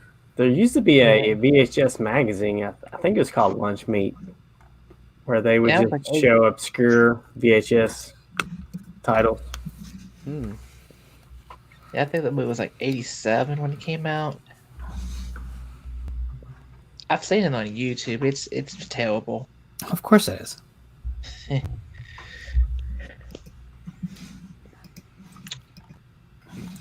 See if I see any other iconic ones I remember. What was the first, like, well, maybe you're not the first, but what's a horror movie you remember renting at the video store, going, oh, I'll try this out, and it being 10 times better than you thought it was going to be? Good What do you question. think? Can you think of one? It's a good question, actually. Could be anything. I have a theatrical release that did that for me, but if anyone has a video release, you go first.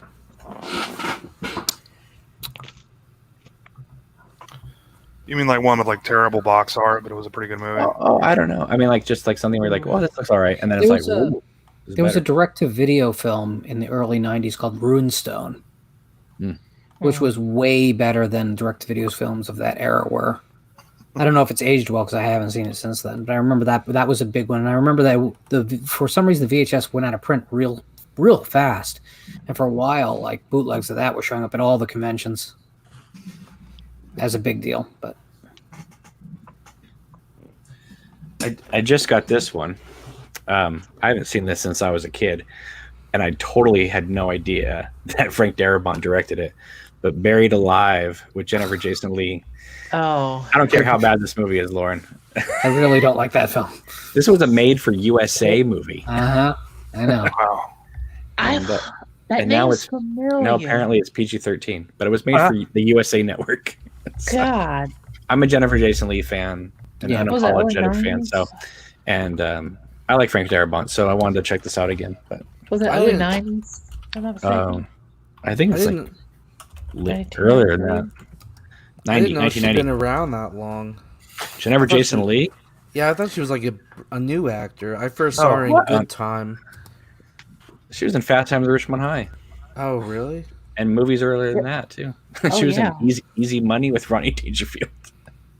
Oh yeah. Hmm. Yeah, she's like Laura Dern, who's like been in movies since like 1970. Oh. I mean, Laura Dern is like 5 years old, and Alice doesn't live here anymore. Running through the movie, so Oh God. yeah, that's my favorite. This was always one of my favorites. Yeah, That's pretty cool.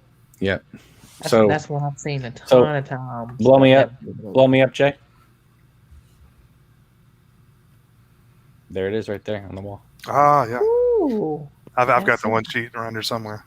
Nice. that's a Nice. that's a cool poster.